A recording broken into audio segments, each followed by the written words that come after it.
I have myself muted, but welcome, Cougar Esports. I am your caster today, Siskonic. I'm gonna bring you a playoff game here. Starting in, we are here with our Cougar Esports. We have Chumi, John Palmtree, big fan of John Palmtree, Hydro Kestrel, Zien, and Ghost. On the opposite team, we have EMP Trig, Marco Polio, Cornu, EMP Abixi, and Threvel04.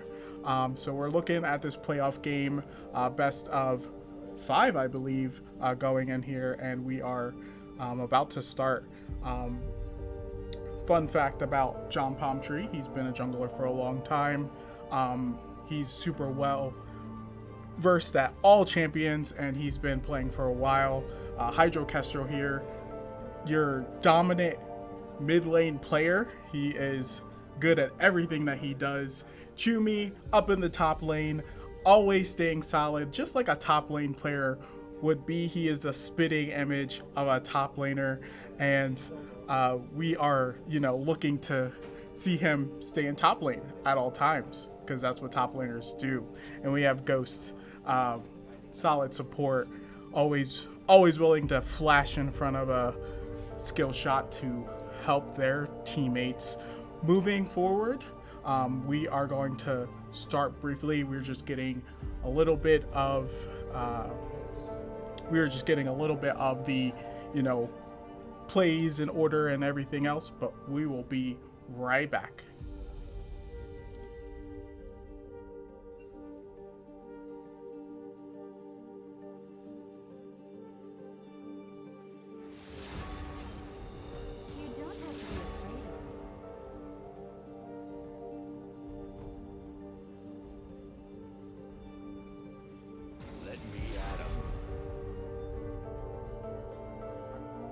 Enemy.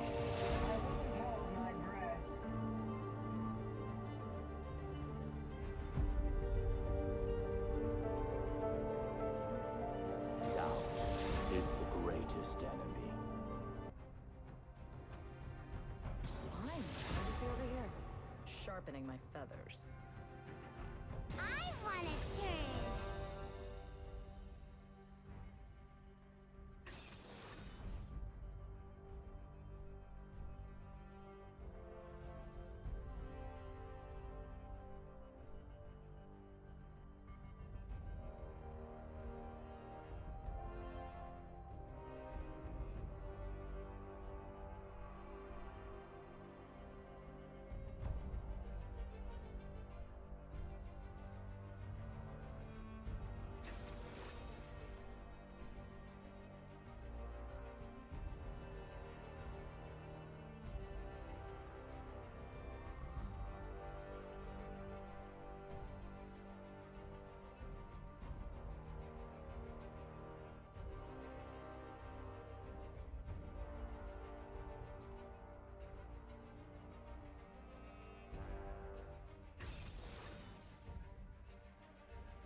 Who dares defy my will?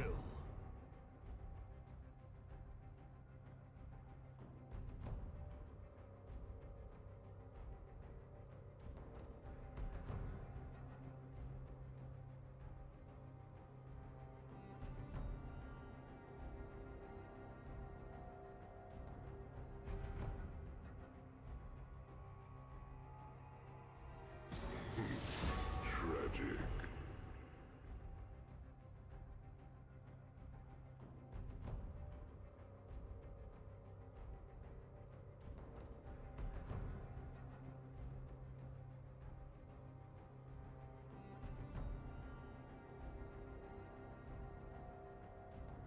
Who questions my ability?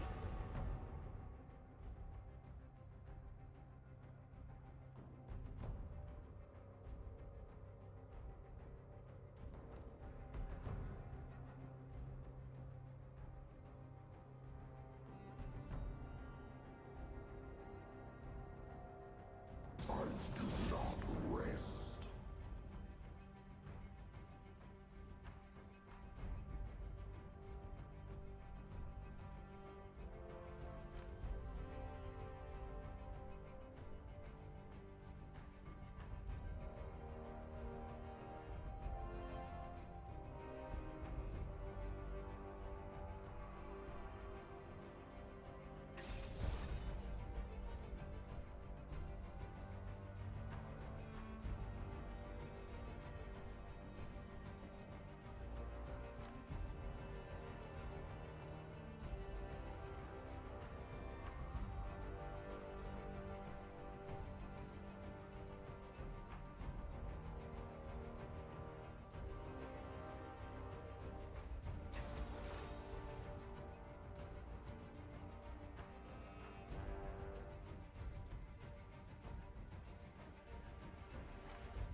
to switch it back to me.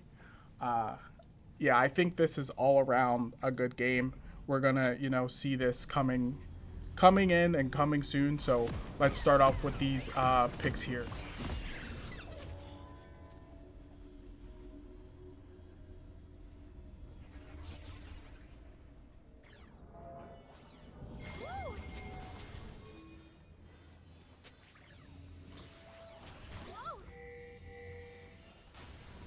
Welcome to Summoner's Rift.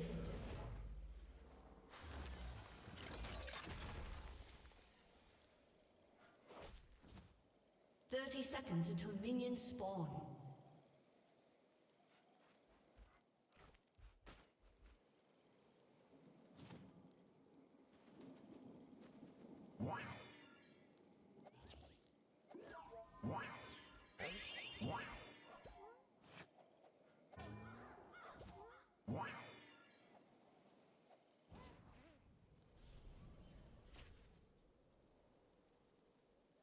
Minions have spawned.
We're having some technical.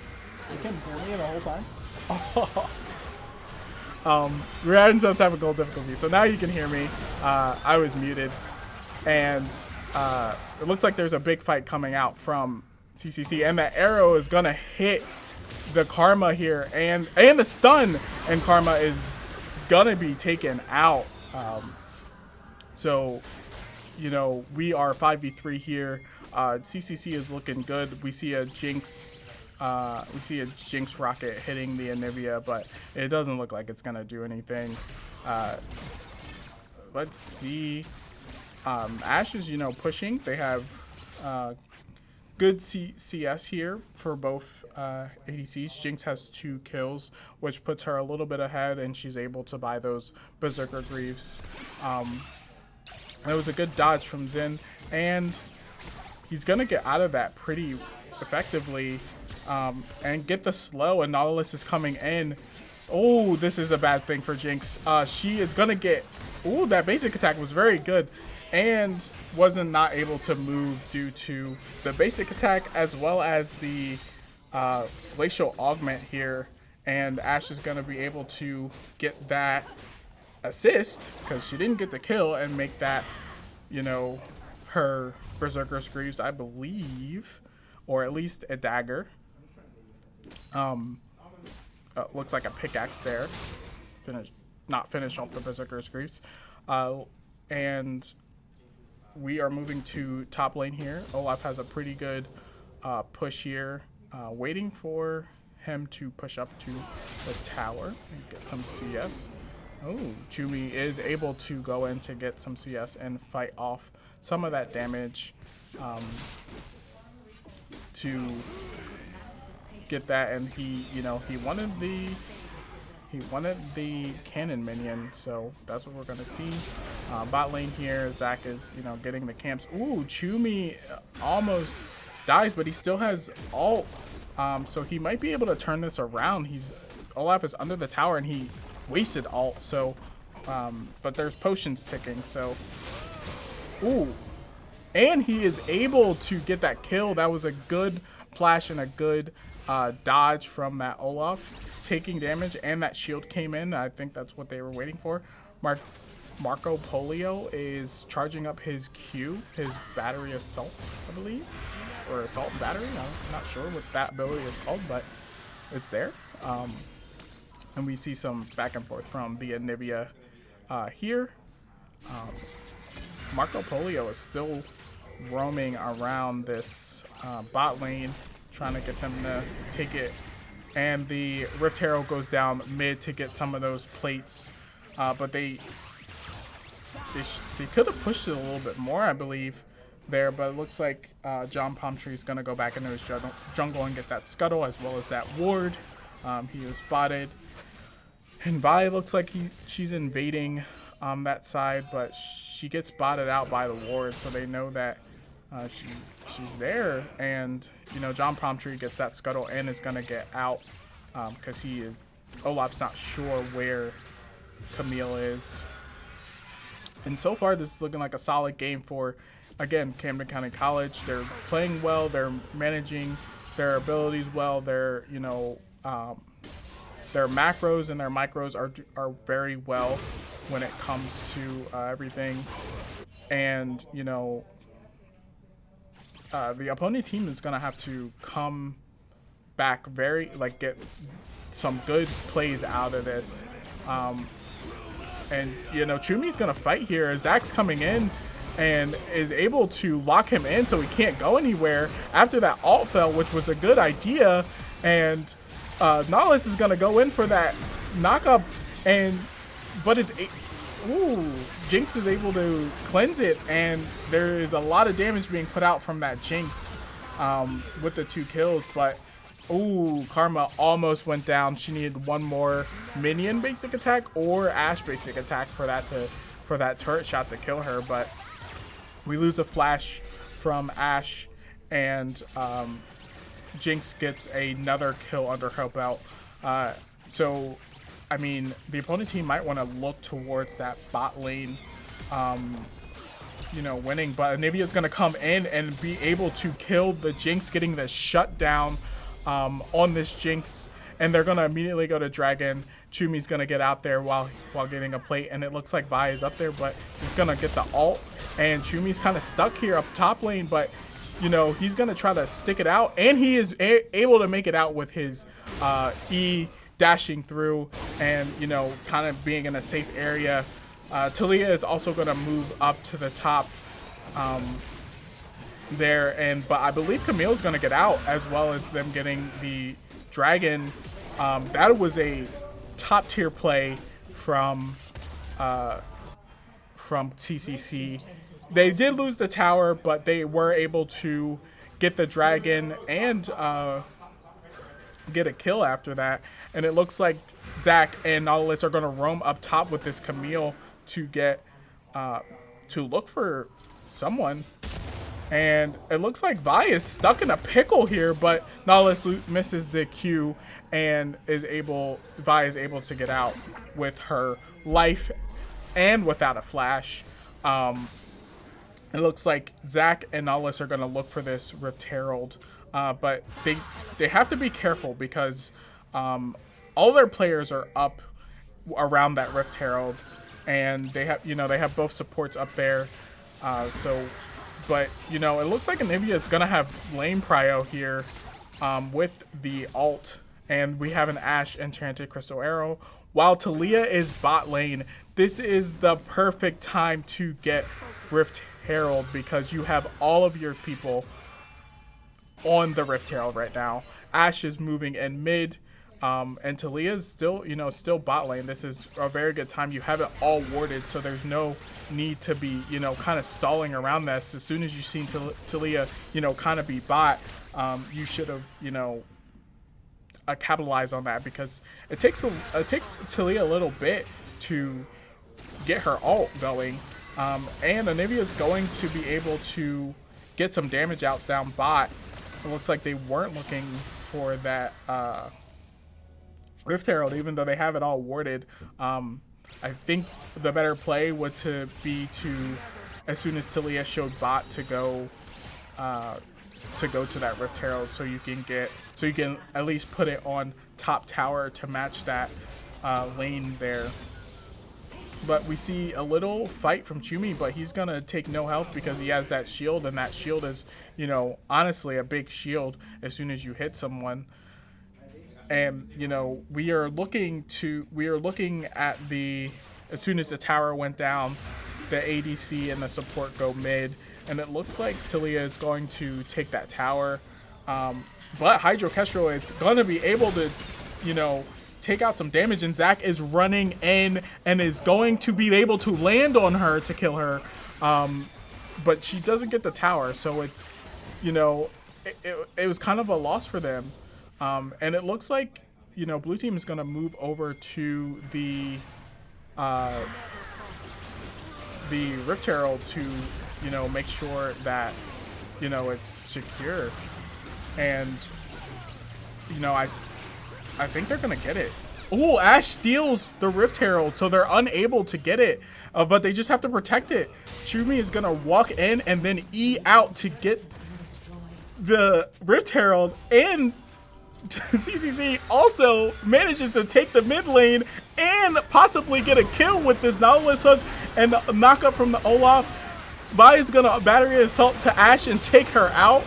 Talia is going to knock them off, and they got the Rift Herald, but they weren't able to win the battle. But Chumi is still alive, and they're looking to get an exhaust on her, but she is going to... she wasn't able to get out of there with her life. So that was the ace for the CCC side. And that was the ace for the CCC side, and that was a good play from Talia to wall off the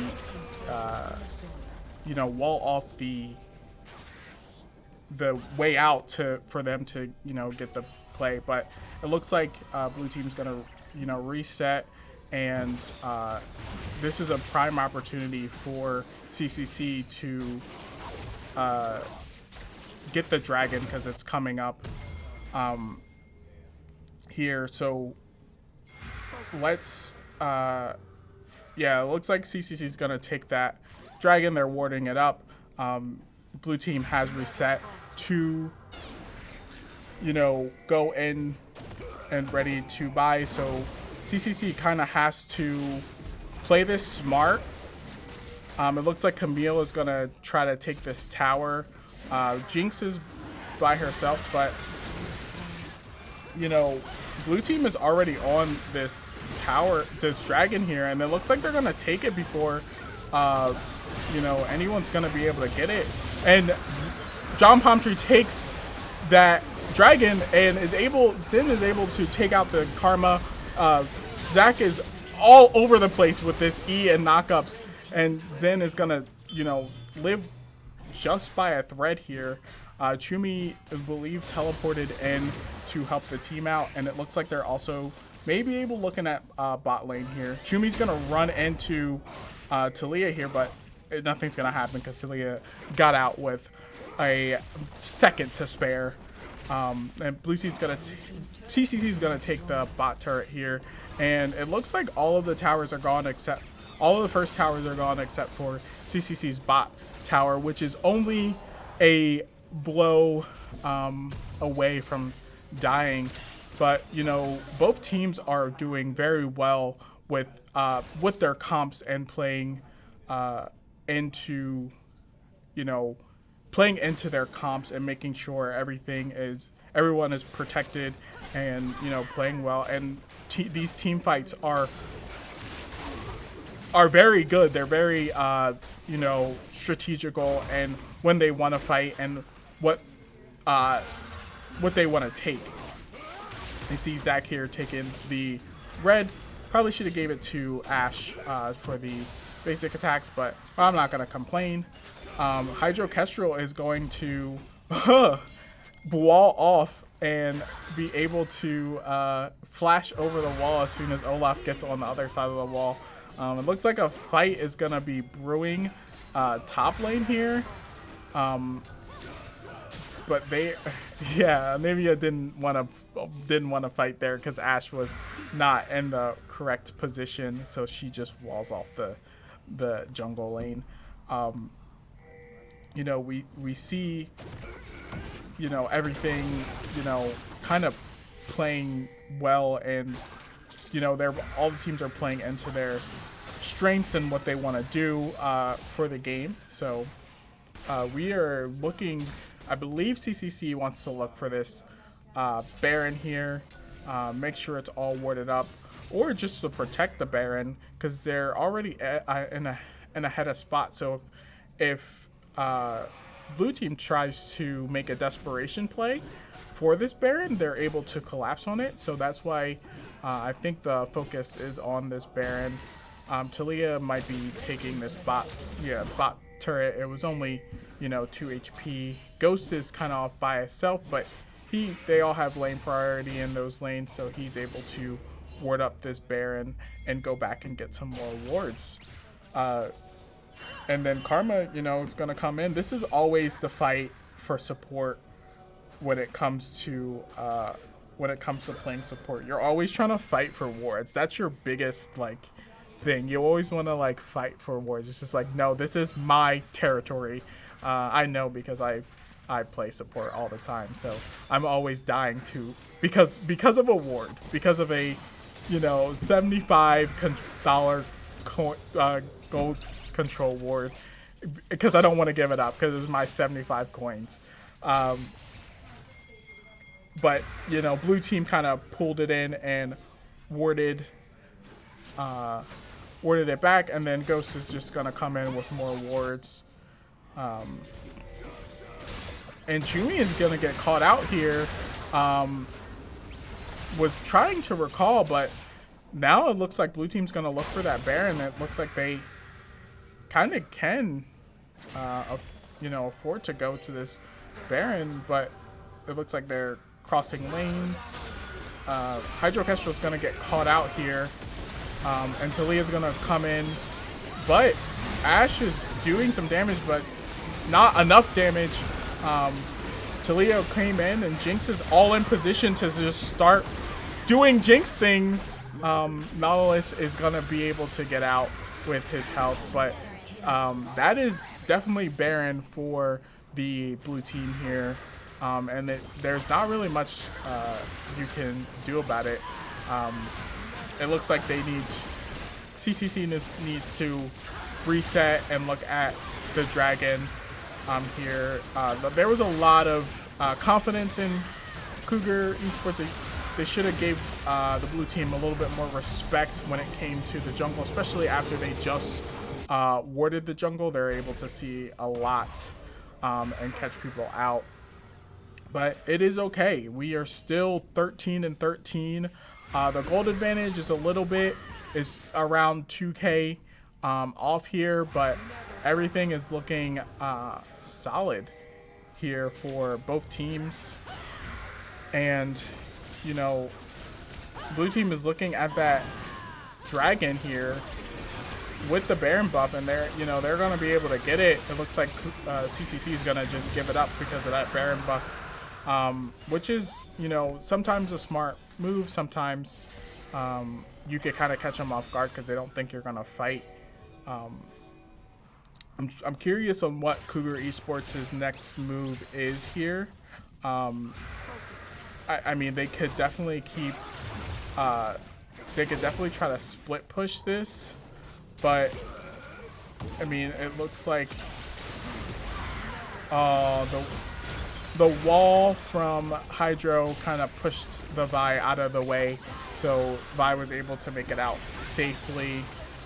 Meanwhile, I mean, this is a good fight here. Olaf is top lane. Olaf is not able to get in the fight.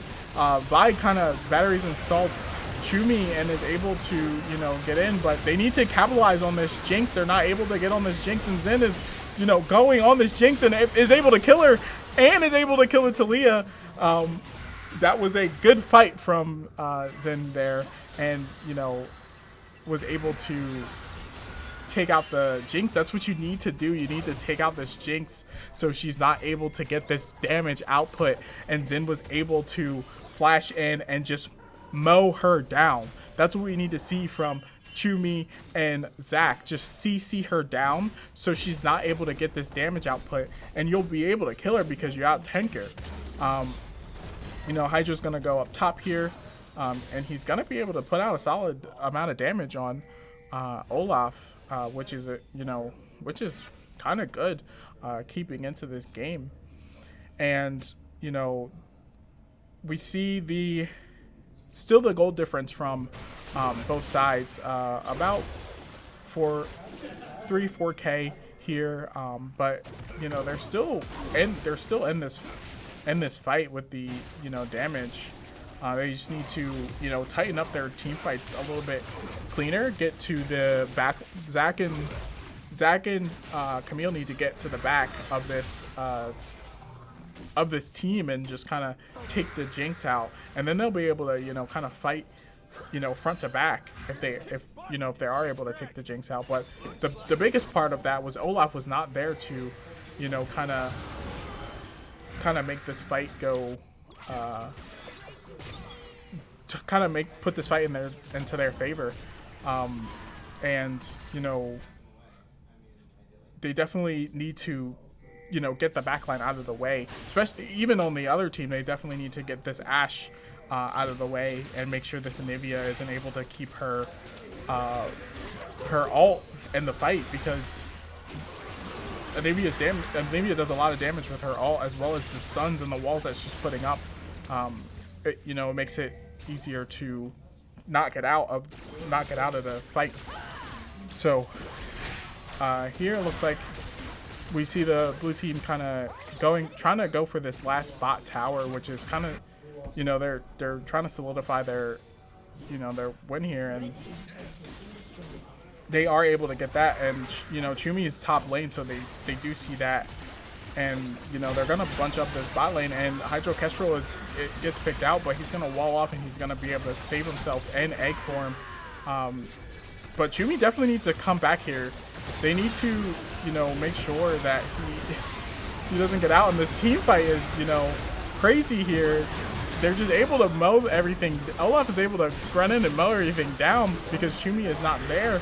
And Jinx is just going to be, you know, kind of wailing out in the back line. And that is exactly what you didn't want to go. So that's what they thought they were protected from the tower, but Chumi was not there. They needed Chumi to be there, and he was not there. And he is going to go down. And it looks like this is a game here with the victory going to the blue team. And we will see you guys in the next game because we have more games coming up. This is only the first round. Kudos to the blue team, and we have a victory.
Doubt is the greatest enemy. I wouldn't hold my breath. You can't change me for long.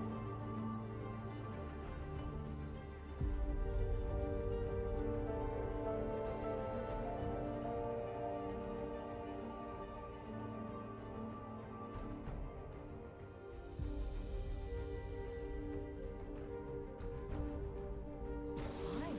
I'll stay over here. Sharpening my feathers.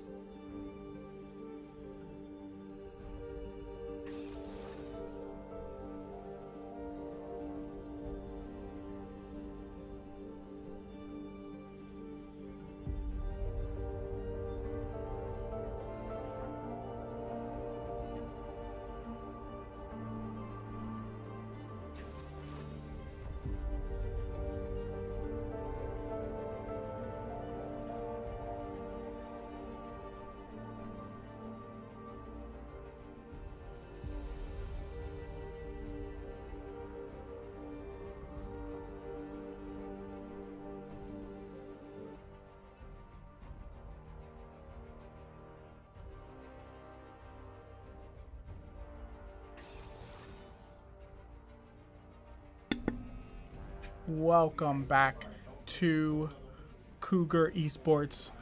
We do have the start of the second round of Cougar Esports. Again, I am your host, Siskonic. On the blue side, we have CCC, and on the enemy team, we have HLC. And we have the first three picks here. Jax, Yi, and Silas coming from CCC, and Ari, Renata, and Zaya coming from HCL or HLC, I believe.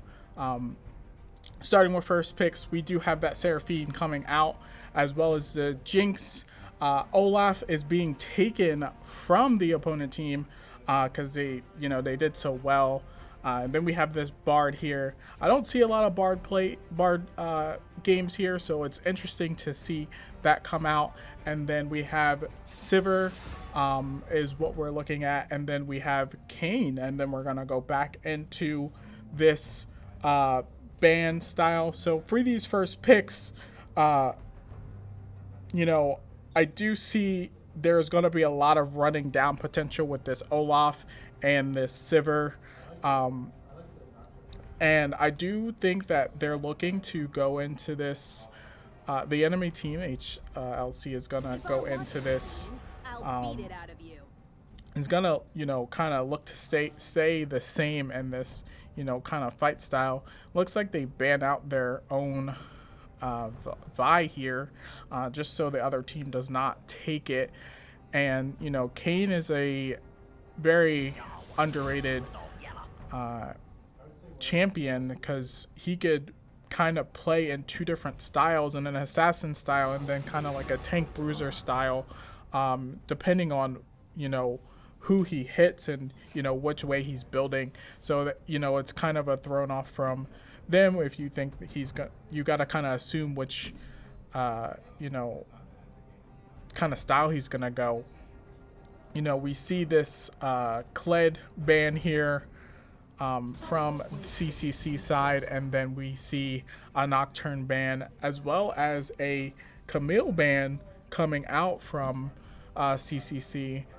Each team banned a champion that they just played on their roster. So we see this Darius pick being hovered, but not actually being picked just yet. And it looks like it's going to be a Malphite.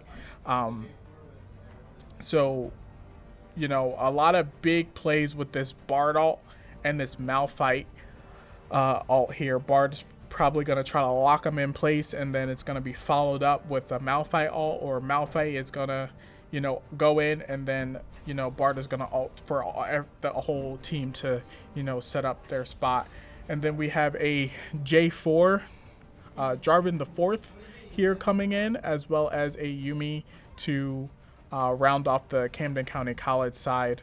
A lot of running down here for the CCC side, and it looks like the opponent side is going to try to play as a team more. They look like they're a little bit more team oriented. Again, the Jinx is a strong pick. The Jinx is a strong pick. The Bard and the Malphite are also two strong picks. You never know where you're going to get from Kayn, depending on what color he goes. And the Anivia is just a solid mid lane to keep everything under control. Whereas Olaf, J4, Seraphine, J4 can kind of lock them all in, and Seraphine can ult. Sivir has that utility to, keep them in line, and Yuumi is gonna kind of keep buffing this Sivir and keeping the team healthy, even though her changes have been reduced her healing just a little bit. I'm gonna take a quick breather, and I will be right back.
And we are back with round 2 of this game here, best of 5 again.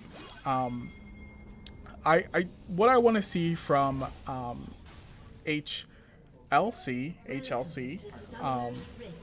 is I want to see the team fights happening. I feel like they have a really good team fight with the Bard ult setup and the Malphite, as well as the Anivia wall and the Jinx kind of rapid firing in the background. And I want to see some picks from CCC. They have a lot of rundown with the Olaf and the Yuumi, as well as the Sivir. I do believe we'll see some team fight go on for CCC because they have the Jarvan and the Seraphine ult, which work perfectly well if you're able to get everyone in, or at least 2 or 3 people in. We see here, we see some, bicker between the top laners, which is usually what happens. We see some joking down bot lane with some laughter with the Yuumi and the Sivir. But ultimately, we're not going to see too much action here. Olaf is looking like he wants to move and to get a ward on this red to, verify that they did start red, and he was able to without getting caught. And HLC was able to get a ward on the red as well. So they know where the camps were started here, and we see the peel come off from the Jarvan into the mid lane. And, we're going to see a, pretty slow start here. It looks like Bard is going to get some pokes off. But, Yumi's going to, shield it all up. And, we see just, a solid game of Yumi's going to get some poke off on the Bard, push him back. Bard's going to try to get it back, but he's not able to. Yuumi is a solid pick here. I do like this. I do like the new Yuumi.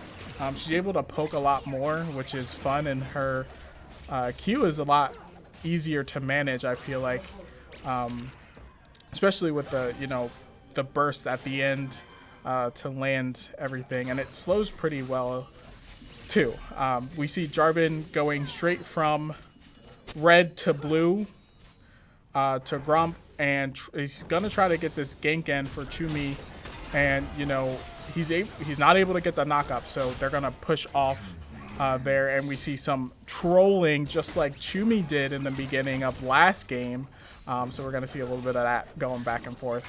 The thing about bot lane here is Bard isn't. It's gonna kind of be hard to get a stun off of the Sivir because she has the spell shield, as well as Yuumi is not a physical being when she's attached, so he can't really kind of hit both of them. She has to get it off of a wall or a minion.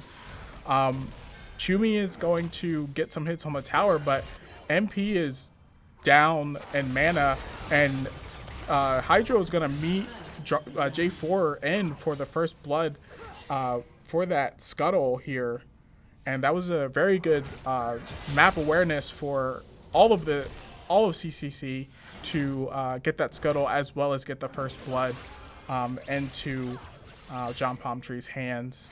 He's gonna look for the mid lane, but there's a ward in that bush to keep him safe, and he's gonna look to go to that second scuttle.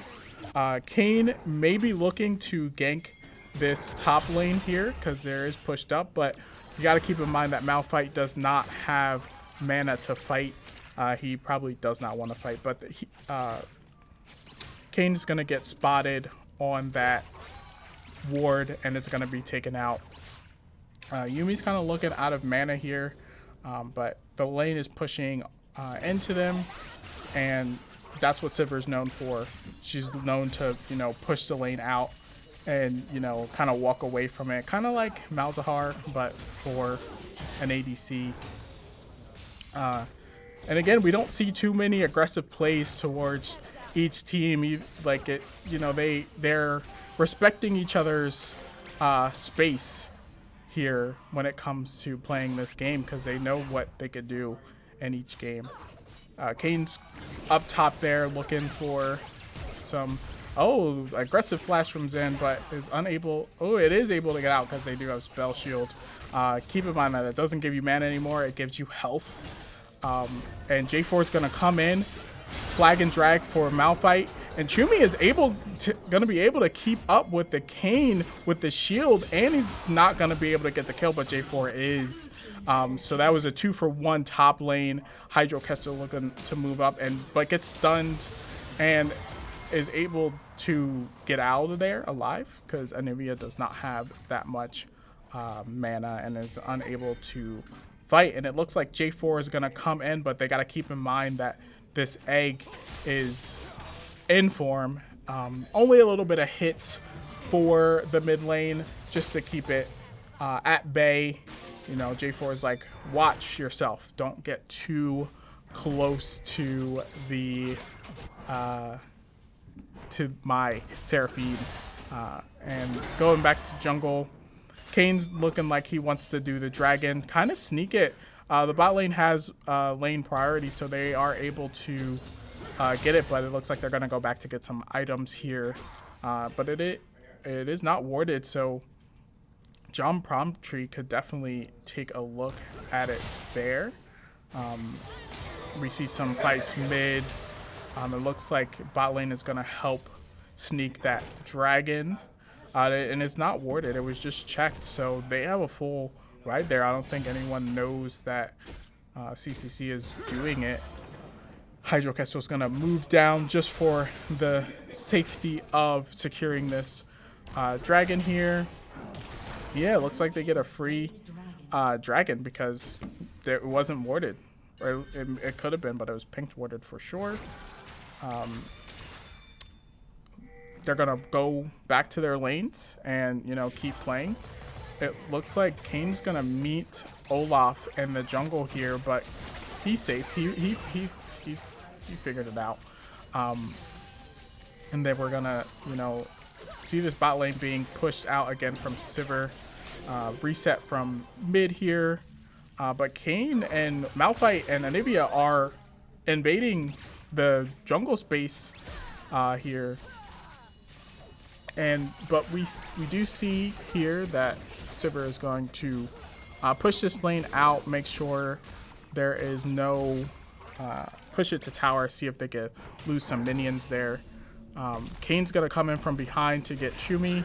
Chumi's gonna ult here, and you know, but he's not able to heal enough to, you know, get out of there. I feel like if he would have ran a little bit backwards, he probably would have made it out, but you know, you don't know. And it looks like the call for Rift Herald is going to be going to red team, but Jarvan is there, and the wings, he does spot them on the Rift Herald, but I don't think they have the resources to get it, so they're gonna leave it as them taking it.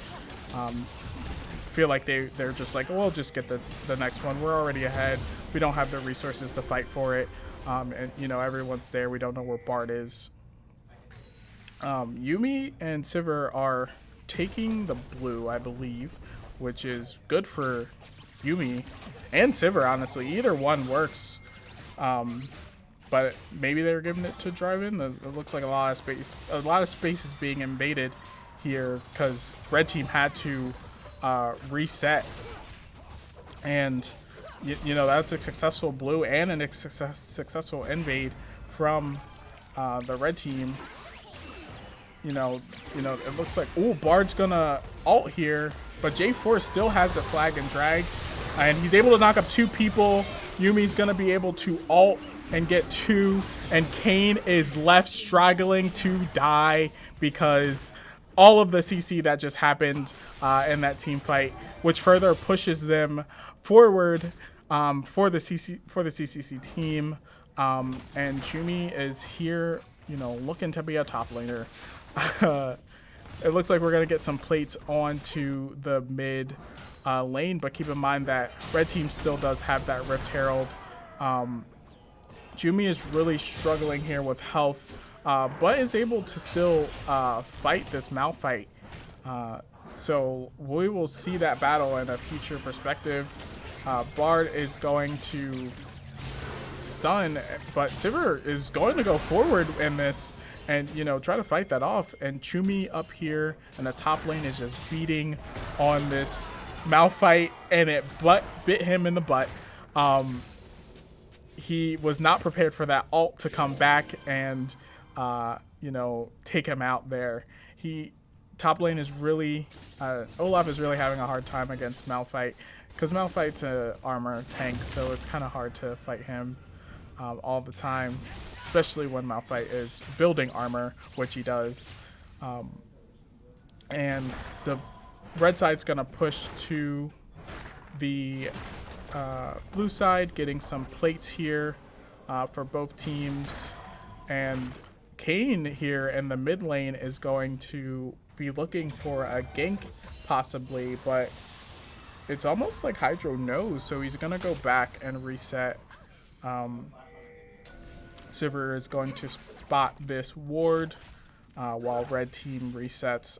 There's no one on the red team on the map right now, so they have free reigns to kind of ward up that dragon that's about to come up, if they were able to, but it doesn't look like they're gonna do that. Red team is coming back onto the map, but it looks like blue team has priority here to try to get this dragon. They're gonna pick up that ward here and try to ward around this dragon for the next dragon. The scuttle is already taken and the dragon is down, and it looks like they're immediately gonna go on it. They don't know where Kayn is, but Kayn is again not really aware of what is going on. He just went mid lane while they took the dragon. Kayn really has to be like pushing his team to fight for these objectives, because the Rift Herald's not up yet, but if they are able to get these, you know, objectives with such ease and, you know, kind of take everything out, Kayn does drop Rift Herald top lane. It looks like there's gonna be a gank. Ooh, the flash from Sivir did not make it out of the Bard ult, and you know, red is not able to take the tower with Hydro Kestrel coming up, the Seraphine coming up with the teleport.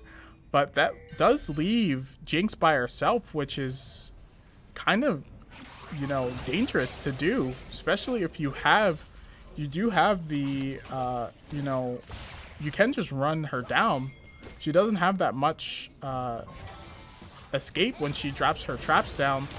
Hydro Kestrel is going to be in a little trouble with that wall, but it's going to be safe here. And J4 is going to walk in and flag and drag as well as ult, but Brotherless flashes out. But up top lane we have Chumi trying to fight for his life, but he's unable to do so because Malphite waited for his ult to be, for Olaf's ult to be done so he can ult and is able to die. And it looks like the first tower may be going to HLC, but Jarvan is up there to protect it. Yeah, it looks like HLC is really trying to fight for this top lane and is unable to do so. Sivir definitely is trying to, you know, protect her lane, and she's doing a pretty good job at doing damage to this Jinx, making sure she's not able to fight every time they go in. Jinx is gonna reset here, and Sivir's gonna push the lane and maybe look to reset as well, and possibly start to move a little bit towards mid lane for this Rift Herald. Again, CCC has been taking these objectives without any interference, so you know, the looks are not well, and it looks like Kayn's gonna try to come in, but they're gonna be able to spot that early, and Jinx is not there to fight. Bard is looking a little low, so he might be wanting to reset here, and I believe J4 is, we look down at the map, J4 is already doing the Rift Herald, and Kayn is just not there, nowhere near close to being at that Rift Herald. Last time they traded Dragon for Rift Herald, but this time they're not going to be able to do that. So CCC is definitely playing a smart game, and they're just now realizing that the Rift Herald is up and that someone may be on it, and it's already down. So J4 is looking to go in, and he's kind of trapped there. But they're gonna get out because they don't know who exactly is there. So they just wanted that Rift Herald to get out. Sivir pops ult, but Jinx uses her flash that means for the next fight that she does not have another escape tool to get out other than the Bard portal and the Bard ult here. We are, we're still trying to see that, top lane fall, and Chumi is just gonna get taken out, but he might be able to get a kill here from the Malphite from the tower. Chumi is really holding his own up top lane. A lot of force has been pushed on top lane to try to get that tower, and it looks like the tower is gonna go down, but I don't know that reaction there. That was definitely a good follow through from Bard to protect that turret. It was almost a hair too late for that damage to go down, but I'm not sure if the damage actually went down, or I don't know how that reaction happens. But they are able to get 2 Rift Herald hits on both of those towers, pushing it through. And blue team is heavily looking at this dragon, but red team is also heavily looking at this dragon. We see Malphite kind of move down. His ult is almost up. Bard's ult is not up, so they're not able to set it up, but they do have the Kayn here going in red. Sivir's getting caught out here. She's getting stuck. Yuumi is not able to protect her because the ult does not snare people anymore, but she's able to attach onto she's able to attach onto the Jarvan and get out. Yeah, I mean, it looks like blue team has to give that up. Hydro tries to take it, but Malphite ults. The bomb plant is hit, and then Hydro Castle gets walled off back to his tower to die. That was a very good play from HLC there. They're able to get that dragon as well as get 3 kills out of that. And, kind of bring them back into this game a little bit here, because before, they weren't able to get any of the objectives, and now they're, kind of fighting for these objectives. I think Kayn wanted to get that, red Kayn before he started to do anything, because Kayn's a lot weaker if he doesn't have a color to go that he's not in. And, he probably was just like, let's just give up all of the objectives until I get, my red Kayn. We see the swap here. Bot lane's gone mid, and mid lane is going bot. So we're going to see that swap there, and we are going to, look for another objectives, but there are no objectives up. So I think the next objective is that top lane tower for CCC, and it may be the bot lane or the mid lane for HLC here to go. And they, looks like HLC is going to move to this mid lane for that tower, and Kayn is going to come in top lane, but Olaf ults, and Malphite's going to ult on to Sivir here, but Sivir is going to be able to get out, and Olaf dies. But we see the chase from CCC, and J4 flags and drags and ults and is able to get 2 kills for the Sivir here with the boomerang toss.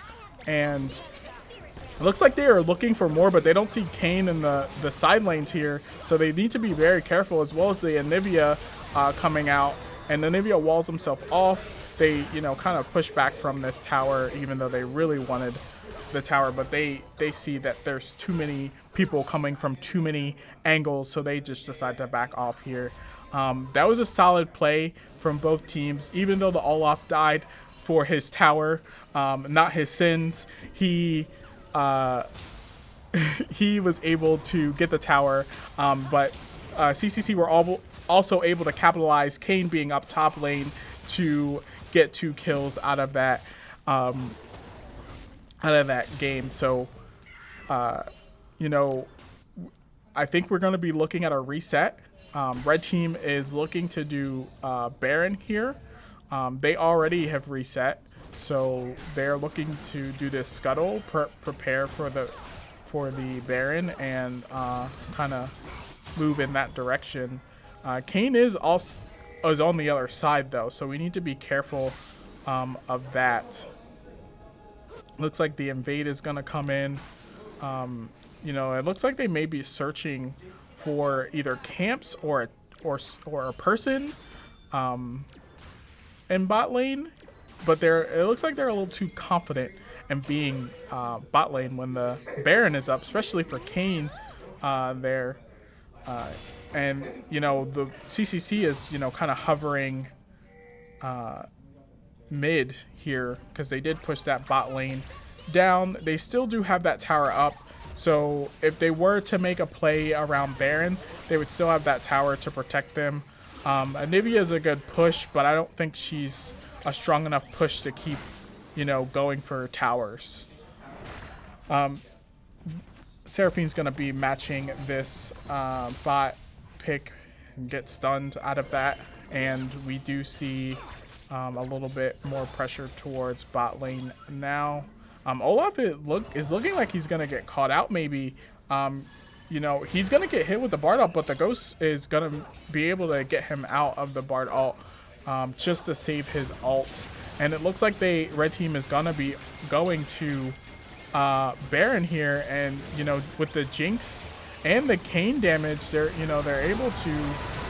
And Olaf is gonna just run down to the Jinx, and J4 is gonna flag and drag all 3 of them, and Malphite ults out, and Kayn flips over the wall as well as Ghost is over the wall.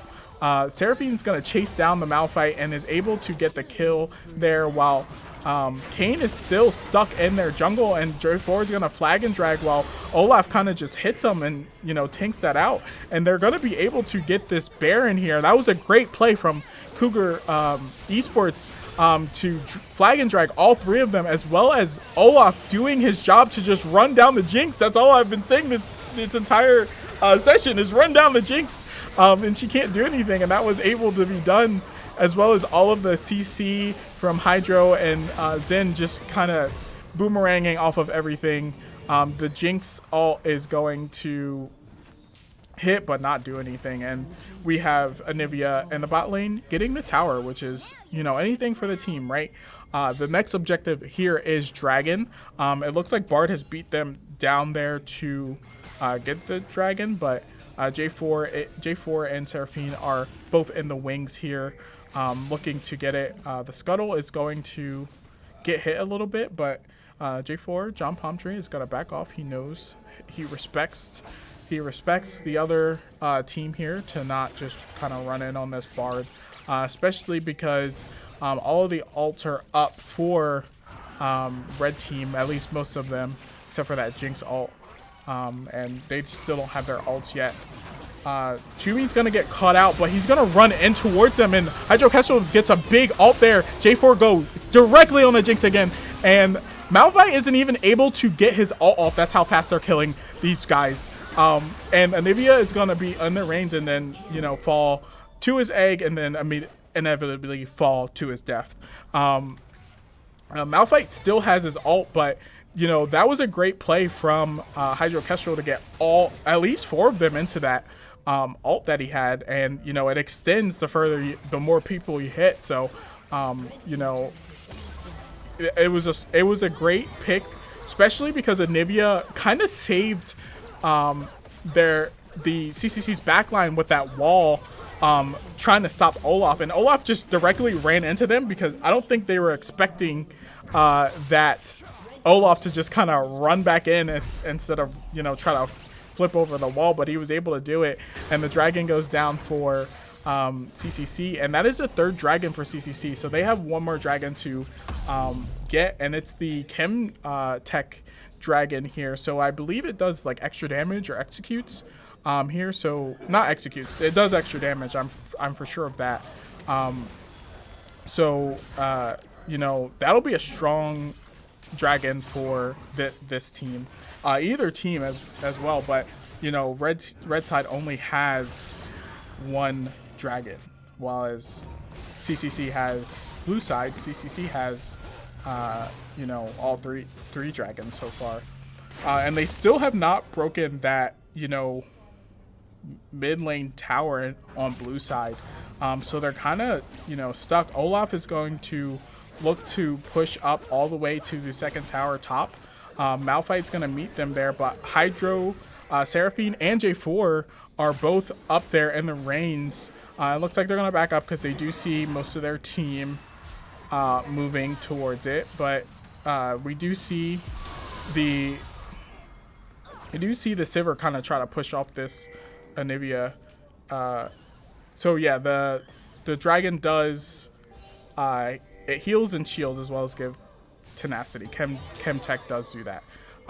So yeah, I mean, it's a strong dragon because they do have a lot of shields as well as some heals. So that'll be a strong Drake for them. And you know, we see the blue team kind of push up to get this inhib. It looks like that's what they're trying to push down here. So they have a little bit more free reign, but Anivia is kind of the queen of clearing out the wave, so they're not able to do anything about this inhib. So it looks like CCC is gonna kind of back off and wait to see if they can get another tower or another wave to push the inhib. But again, Anivia is just kind of too strong at keeping the wave off of things. And then we're gonna see that we're gonna see the Sivir. We're gonna see the blue team kind of switch their objectives to this top lane here, clear the wave. They're gonna try to keep the blue team moving, as well as try to get that inhib. Chumi's gonna look for a fight here. He's gonna get picked out, walled off, and you know, the running thing, he's gonna run back in, but he does not have his team because that wall was so strong there. And but he's actually duking it out, and he's gonna flash in and run, but ultimately get taken down from the red team. And you know, it was a strong, it was a good idea, but he needs to wait for his team to for that wall to come down, for his team to kind of come in, because J4 didn't really want to flag and drag through the wall, because then he wouldn't have a flag and drag to get to, you know, the back line. And then that would have, you know, ultimately ruined the fight. There would have been probably another death. So it was a good idea. It was just the wrong time per se to get that. And then it looks like the red team's gonna finally take this blue turret down, making the turrets 6-3. You know, they still need to, red team still needs to get a little bit more turrets to match up, but we do see that gold advantage there for getting turrets for the red side. And the next objective here is another Chem Tech dragon here, but the Baron Asher is also up, so it looks like blue team needs to prepare for both and make their decision on which one they would like to do first, or which one they can do first. It looks like they're more guarded towards this Drake here, whereas red is looking a little bit closer to the Baron when it comes to this. And I believe that is usually the standard when you have 3 dragons, is to go for that last dragon and then try to rush to Baron, because the last dragon has a slightly bit of less health, as well as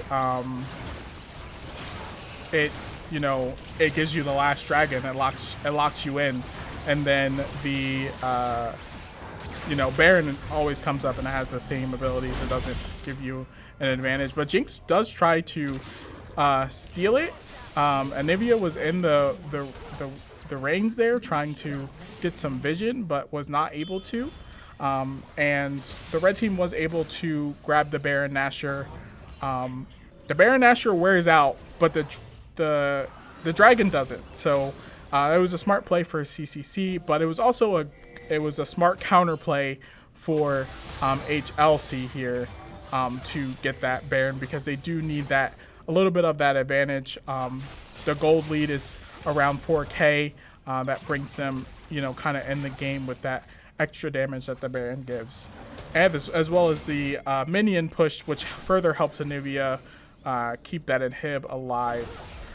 We do see Olaf bot lane, and it looks like the red team is going to move closer to him, but he's going to be able to stop the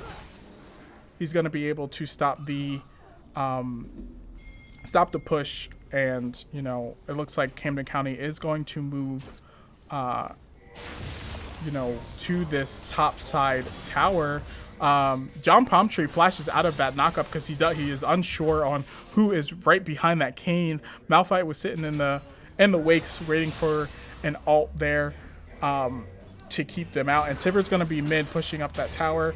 Chumi's going to run this Anivia down here, but is in an ult for it, and he is going to be able to run him down and get another axe on him, but he's not going to continue to chase him down after all of that, as well as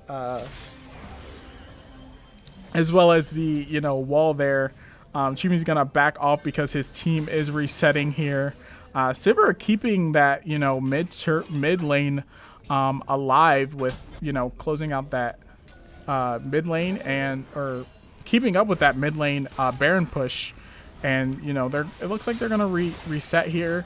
Again, no action here because I believe red is kind of turtling here, trying to get their gold a little bit up, wait for end game fights when that Malphite is able to ult and get everyone locked in. And we haven't been seeing any bards trying to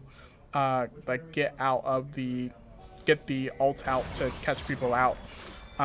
So it looks like red is trying to kind of savor this game a little bit because they know once they have the money and the items, they'll be able to kind of fight a little bit more.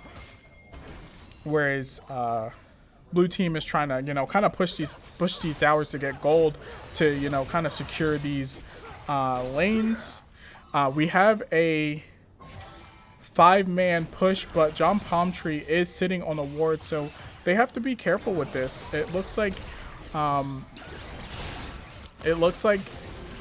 the push is about to happen here, but they really have to be careful here.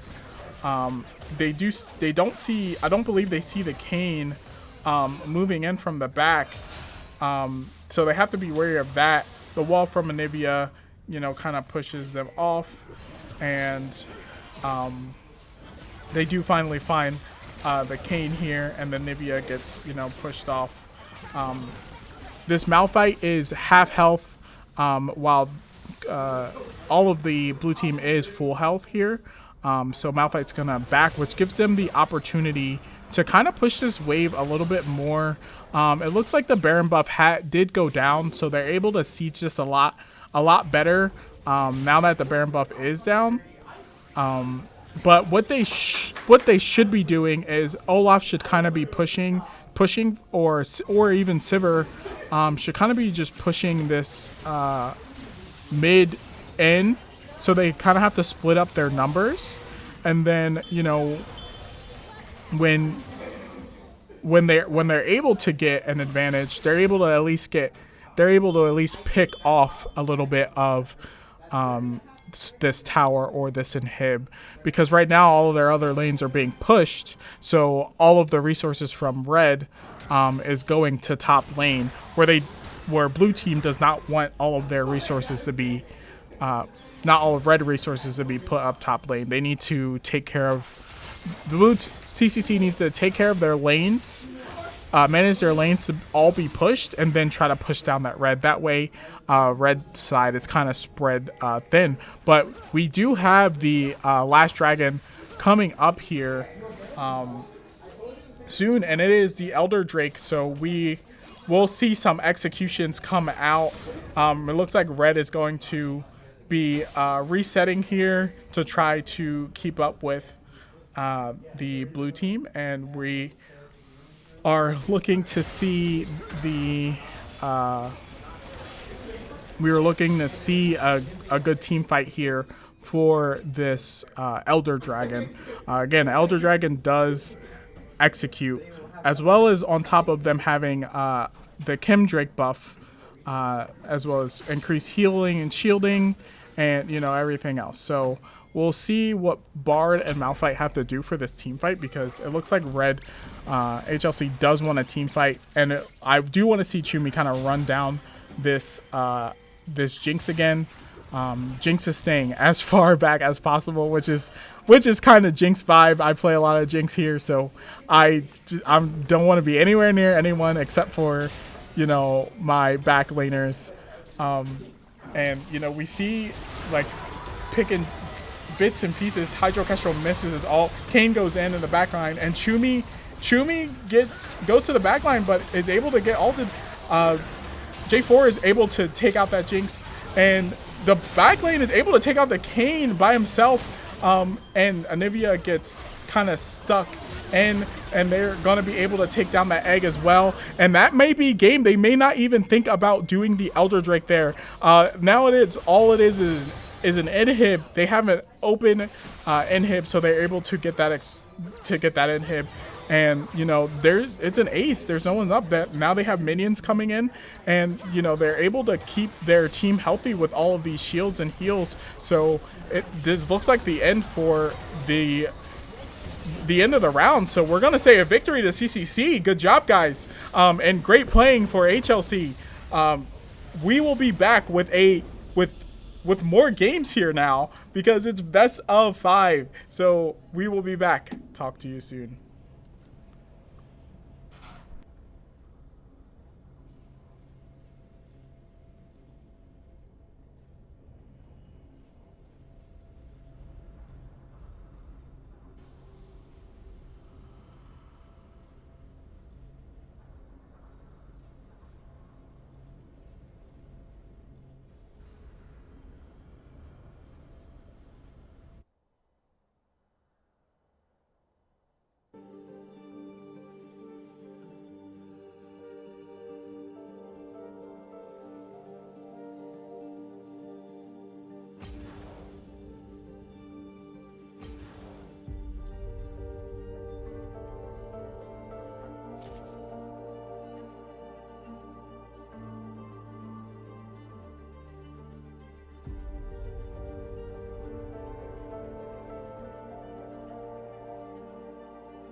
me at 'em.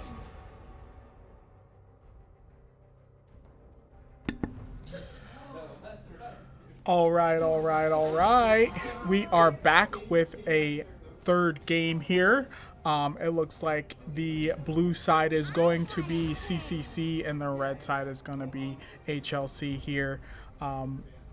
We see these bans here.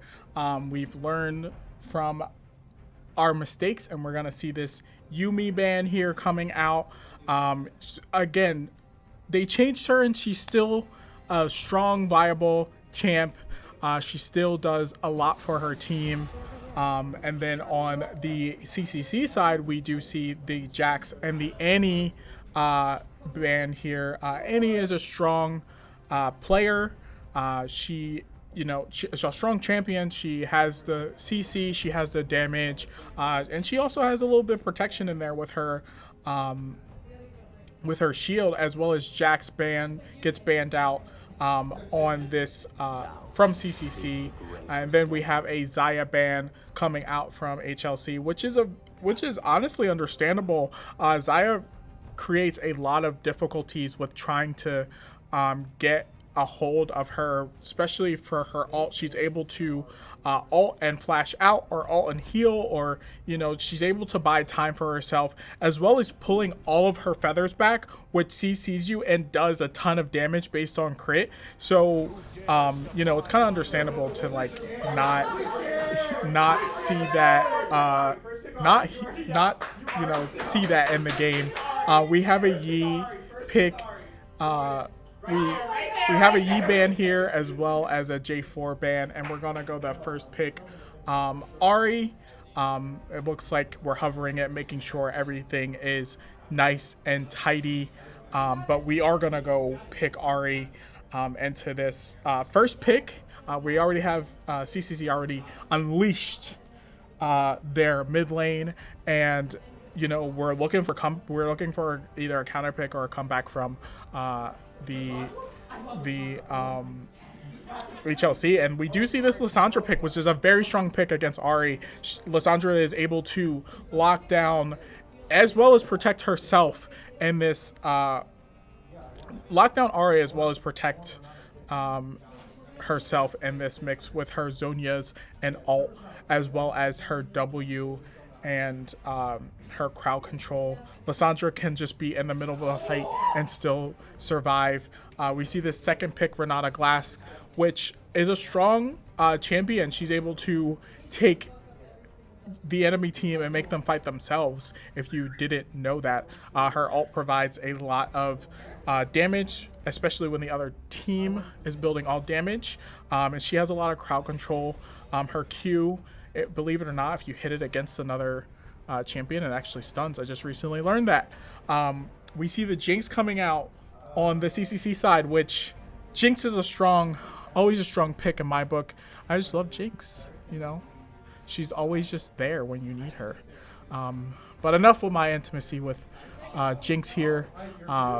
We're looking to see what the next pick here, which is Seraphine, which is a good pick. So far, we haven't seen any of our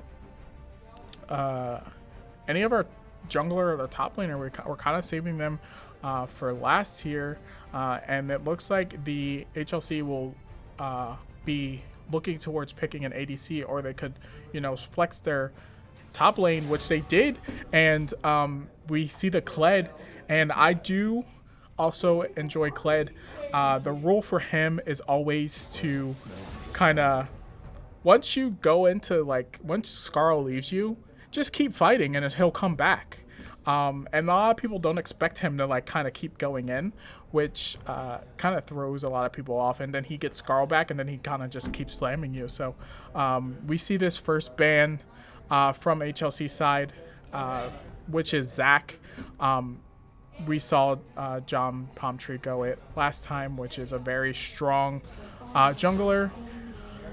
We see the Orianna get picked, which I'm not sure why that was picked there, because they already picked their mid laner, which was Lissandra. So, and then we see we see the Thresh pick there, or I mean the Mordekaiser. I can't really tell what the icon is. They always click that way too fast. It looks the same in the top, if you can see it. But we do see a Samira band here. So we are going to. Oh, it looks. Okay, so yeah, we do see a Samira band pick here, which is a strong champion, especially when you have Lissandra and Renata, because Samira can just kind of go dash in, get her passive going, and then get her ult going to just further do more damage while Lissandra's in the middle of a fight already dealing damage. We see this Vi pick here. It looks like it's going to be to dive into the Jinx, and we see the Nocturne pick looking to dive into whatever ADC the HLC decides to pick, and then we have a Shin for the protection of everyone. He is a ninja, and he just tanks and help and shields people, which is honestly all I could ask for. And the top lane is just shield me and and take all the damage, which she does do. And then we have an Ezreal for an ADC. Both team comps are very good here. We see some dives. We see some diving champions, as well as we see some protection champions. It looks like the CCC is going to look more to be less of an aggression, whereas there's team fight potential in this HLC fight and this HLC team. They have a lot of like crowd control, big area of effect. They have some divers with Kled and Vi kind of just trying to go for the Jinx. Kled is always able to start a fight, as well as Renata able to start a fight, and Lissandra is able to start a fight. So I mean, anything goes in this third round here. And we will be right back. I'm going to take a short break. We'll be right back once the game starts.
Welcome back, everybody. We are back in the Summoner's Rift, CCC versus HLC here, going on our third game. And here I have Fallout. That's right, I am here. Been a little bit more focused on trying to make sure the team's good to go the past couple of rounds, but they seem to be fired up after that last win, so I'm happy to see that. But as we're back on blue side again, definitely a very different, a little bit different comp this time. We were able to grab the Jinx this time, and they did also leave up Ari. Yeah, they did also leave up Ari, but they do have a good, strong champ in the mid lane with that Lissandra. I believe that Lissandra is looking to stop those Ari dashes as well as kind of, CC someone down. Whether it be the Jinx or the Ari, it's definitely a good pick into the Ari here. We're going to see from HLC side a 5 fan here, and it looks like from CCC we did, try to look to stop for that possible invade with the Renata Q and the Vi CC as well as the Lissandra CC. That's a lot of CC tumbling down. John Palmtree gonna start off this red side as well as Vi gonna start off the blue side on the red side. And what are you looking to see in this game here? Obviously right now with like a lot of the game plan right now is we have some hefty amount of global ultimates, and as well as making sure that Cameron's been, Lycan specifically has been pretty on fire these past couple of games and able to shut down the opposing ADC between the two of them, Ghost and Cameron, doing very good well, and wanting to continue that trend specifically with that Nocturne pick. Able to kind of solidify a position up here.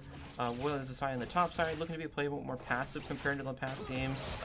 Definitely, Shimmy specifically has been playing those other targets with Olaf. Yep. And just those champions definitely are not meant to be obviously passive. Yes. And definitely looking a little bit different. Maybe focus on that passive and be able to continue there. But we see those early trading definitely going toward Kled. Very understanding and very makes a lot of sense specifically. A lot of the stuff with Shen is pretty once you get that Q and W combo, then you can block a lot of the damage from Kled, but until then it will be a little bit rough. But we're going to see that first gank possibly from Nocturne heading up towards Kled.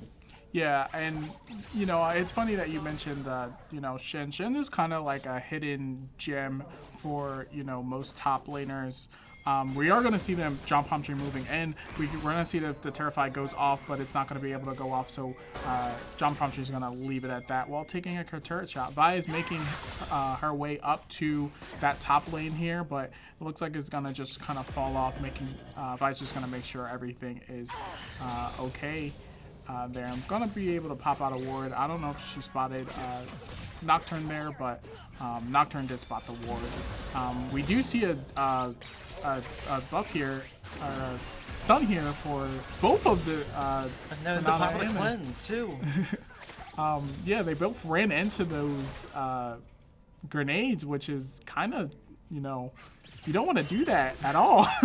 It almost seemed like that Renata didn't actually know what their abilities were doing, because they did land the ability of the snare, but they didn't direct them in any direction. There is a second reactive part, a part of that ability, but there was no reaction from that player there, so I'm not sure what happened there. I think it was more of like, hey, I'm gonna hold them there so Ezreal can land a Q, because if they move them out of the way, there wasn't a clear, line of sight for Ezreal. You just got to keep them. You can't keep them in the middle of the wave. So, and as well as trying to move someone. I don't know if you guys had a Singe flip someone as you're trying to stun them, but that is the worst. So I think that was the mindset of that play there. But it just kind of bit them in the butt. No, totally understandable. We do see the level up with the Shen over the Kled. Kled did get a back off though. It did buy a pop of a longsword and as well as an extra potion, looks like. Shen just riding dry with the unfortunately the taunt did miss there, it looks like. Sadly there, but we continue to see Nocturne farming up towards trying to get his level 6. It does secure that secondary Scuttle Crab down there. Is getting some good wards. Does spot out the Vi there. The Vi did not look that strong on the other side last game. I'm surprised they were willing to take it a second time. Yeah, we do get the Shin up there, landing the stun and you know, putting taking Kled out of Skarl. But you know, Kled can always get that back in an instant. Just gotta keep in mind that as when he's hitting a champion or when he's killing a minion, he's raising that bar and it does not go down. So he can always prime it and do exactly what he's doing right now. Get it and go directly back into the fight. Shin was able to make it out though. We do see Ghost coming up here with Hydro, trying to get that charm down, and is not going to be able to do so too much. Yeah, way too long with the charm, yeah. it felt like. Way too long with that charm. Should have been locked down while she was kind of standing there, but you know, you can never be too sure. And you know, Ghost is gonna kind of roam down with his bot. We see top lane here, Shen kind of getting a taunt here and knocking Kled down again, but Kled still does have that Skarl passive ready and primed. As you know, again, if he's hitting a champion or if he's killing a minion, he does get that primed back up. So a lot of people think that they kill Kled and then, you know, it kind of goes back up, and then we see a fight down in the bot lane. Ghost lands a snare onto Renata, but is able to, you know, get out. And we do see Hydro Kesto kind of coming up, and Lissandra actually ults the Ahri, and they're able to, you know, kind of get out. Ahri's able to get out there, and Shin kind of cleans up the kill on the Lissandra because she didn't have any mana to get out with her E. Kled is going to run down the Shin and able to get a kill, but his passive is able to get him out of the tower by making him untargetable. Ultimately, that was a great play from both teams, you know, capitalizing on the other team's mistakes. Lissandra did not have any mana after she ulted, so she was not able to get out of that fight, and she did use Flash to get into the fight.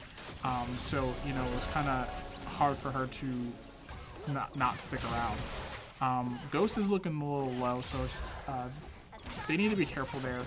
And because, you know, Renata still is looking pretty healthy, and they have a decent amount of mana. They also have a ward in that bush, so a good Q from Renata and a good Q from Ezreal, you know, kind of would take her out. Ghost flashes there because, you know, it was getting collapsed on, but is able to get out with a flash. And it looks like red team has the lane prio bot lane, so it looks like they're going to look towards the dragon here.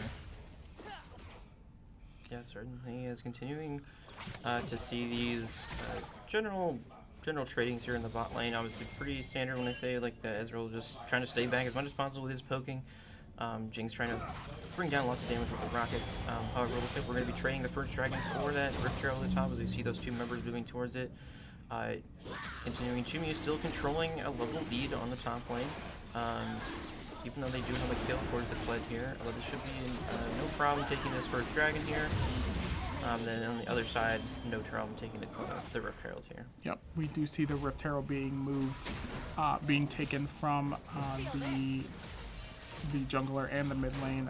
But John Palm Tree is a little low, so he's definitely gonna have to smite that and let Ahri do a little bit of the work there. You know, Vi's still staying in her bot lane, so maybe she's hoping that Jinx will push up that lane and stay in that lane because they do have that heavily warded with a control ward and a few other wards, so Vi can kind of just walk down there. But Jinx is gonna be smart and go back. You know, Chumi is doing very well up here in the top lane, holding his own, even with the kill here. But he's not gonna be able to get the taunt, but he was able to, you know, kind of slow Kled down, and it is a really smart pick into Kled because a lot of his damage comes from that W with the 4 hits, and Jhin is able to kind of stop that from happening because he's blocking all of the basic attacks. So we do see Kled kind of falling off of Skarl here, and again he's just able to keep fighting because he can get it right back. Jinx is waiting for her support to come back to her. She doesn't want to get caught out in that, you know, in the middle of the lane. And Vi is gonna be on that top side, but Shin is gonna reset here.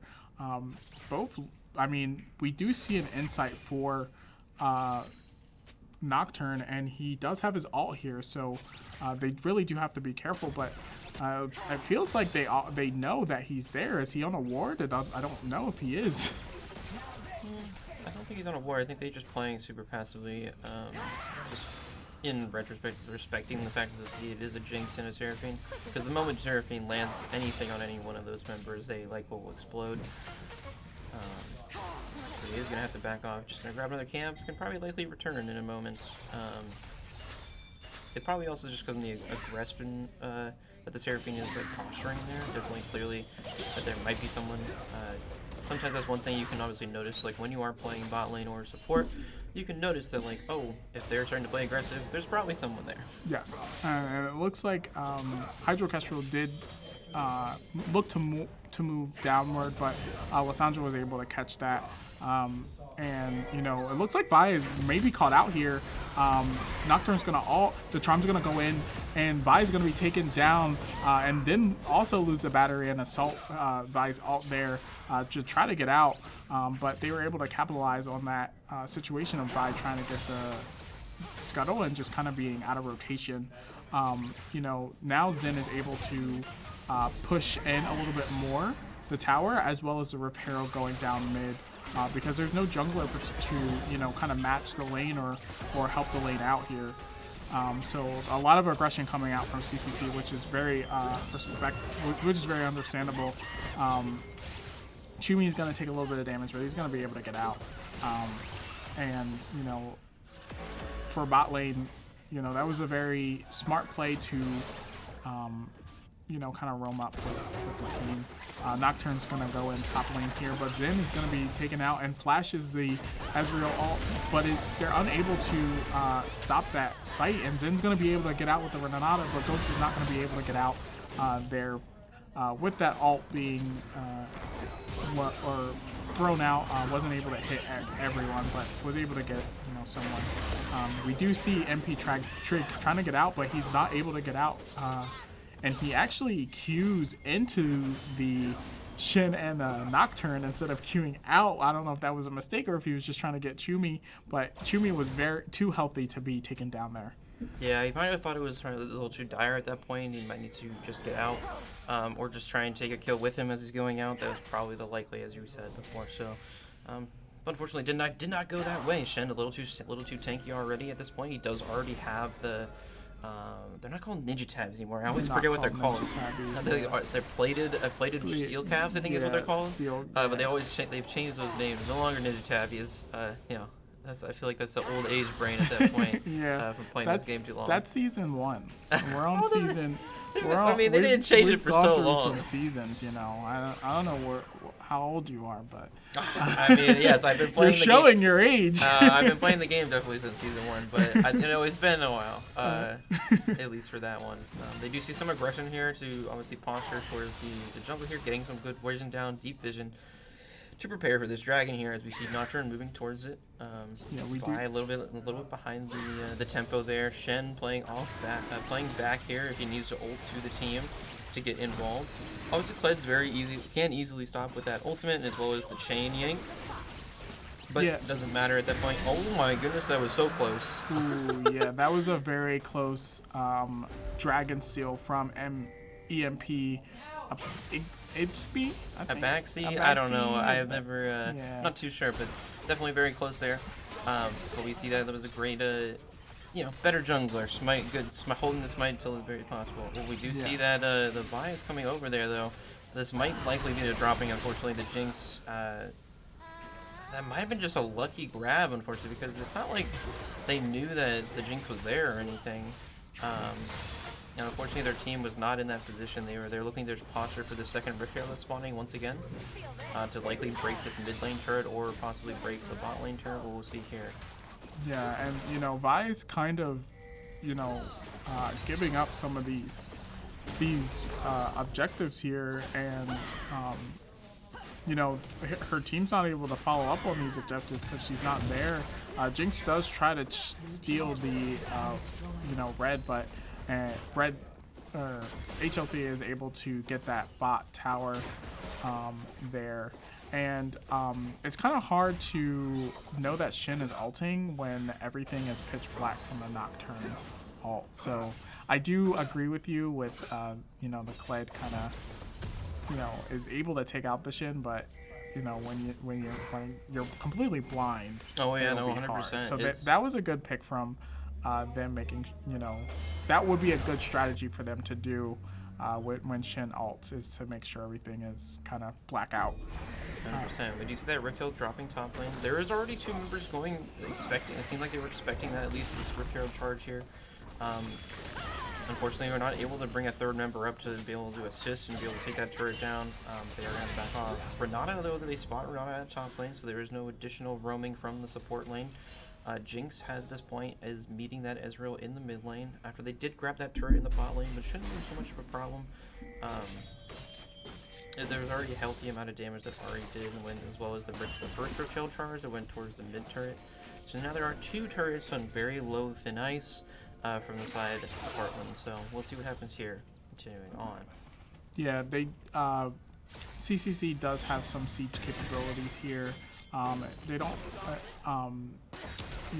HLC doesn't have like a crazy amount of lane control or, clearing out the lane. Ezreal Q can only hit one thing at a time. And Renata doesn't have any lane clearing control as well. We see some skirmishing up in the top lane, but Shin's gonna actually make it out ahead here with this fighting, and he's gonna taunt here, but it isn't gonna be able to get that sword on him to block most of that damage. We do see the CCC side posturing mid here, and the ult's going to go out to Renata. The Seraphine ult is also going to go, but they're unable to just take out this Renata. Vi's going to go in on this Jinx here and Kled as well. Lissandra comes up from the side here to kill the Jinx, and it looks like they're leaving CCC trembling, trying to get on their feet, but they're unable to. So that gives the 2 kills to the HLC side, and they're also looking to take that tower here. Yeah, say a little bit maybe overestimating their own damage there, not able to take down Renata quick enough to just quickly make it a 4v5, but unfortunately it does result in that death there. Yeah, they have to keep in mind that Renata kind of can have 2 lives if she wants to. When it comes to fighting her, she could just throw her her W on herself. Not only can she throw her W on other people, she could throw it on herself, giving her a little bit more time to throw out her abilities. Certainly. And we're gonna see reset from the red side. It looks like the red side is gonna posture towards Dragon here, and hopefully CCC can keep up. They're able to spot the Seraphine on a ward, so they kind of know where things are moving just from that little bit of information. Even though they only seen one person, they're able to. Oh, Jinx is in a terrible spot here. Yeah, the Jinx playing a little bit too far ahead of everyone else, unfortunately, right there. And it quickly is punished. Unfortunately, does not have flash, does not have ghosts, and that should be an easy secure Dragon. Side of CCC should quickly try and at least secure some good pushing pressure, at least in the mid lane, forcing at least 2 members to rotate off of that. Though they will have to quickly back off once the moment that Dragon drops. Yes, they are gonna have to drop. And Shin is just gonna taunt right into the Renata class ult, and leaving him to fall. The assault and battery comes out from Vi onto Ari, but Ari's going to be able to ult out and dash, kind of always infinitely, I like to say, because they added on more dashes to all her 3 dashes already. Certainly. Which is a big question mark on my head, but I still, I kind of respect it. But yeah, HLC is definitely able to capitalize on the mistakes that CCC are doing, which is having the ADC in the front of the front of the, fight, as well as, kind of catching them off with their CC. Shin is trying to get his Heartsteel stacks, which is, a good thing. I love to see Heartsteel. It always gives a ton of health to Cho'Gath. Yeah, there was a 5-man force onto the top lane turret, but unfortunately they were not able to secure it with that Shen TP. Surprisingly, with only those 5 members not able to secure a turret with only 1 member there, but they do, because of that, they out-rotated, and the Jinx did take that mid turret there, so it was good rotation from plays, and as well as defensive from the CCC. Yeah.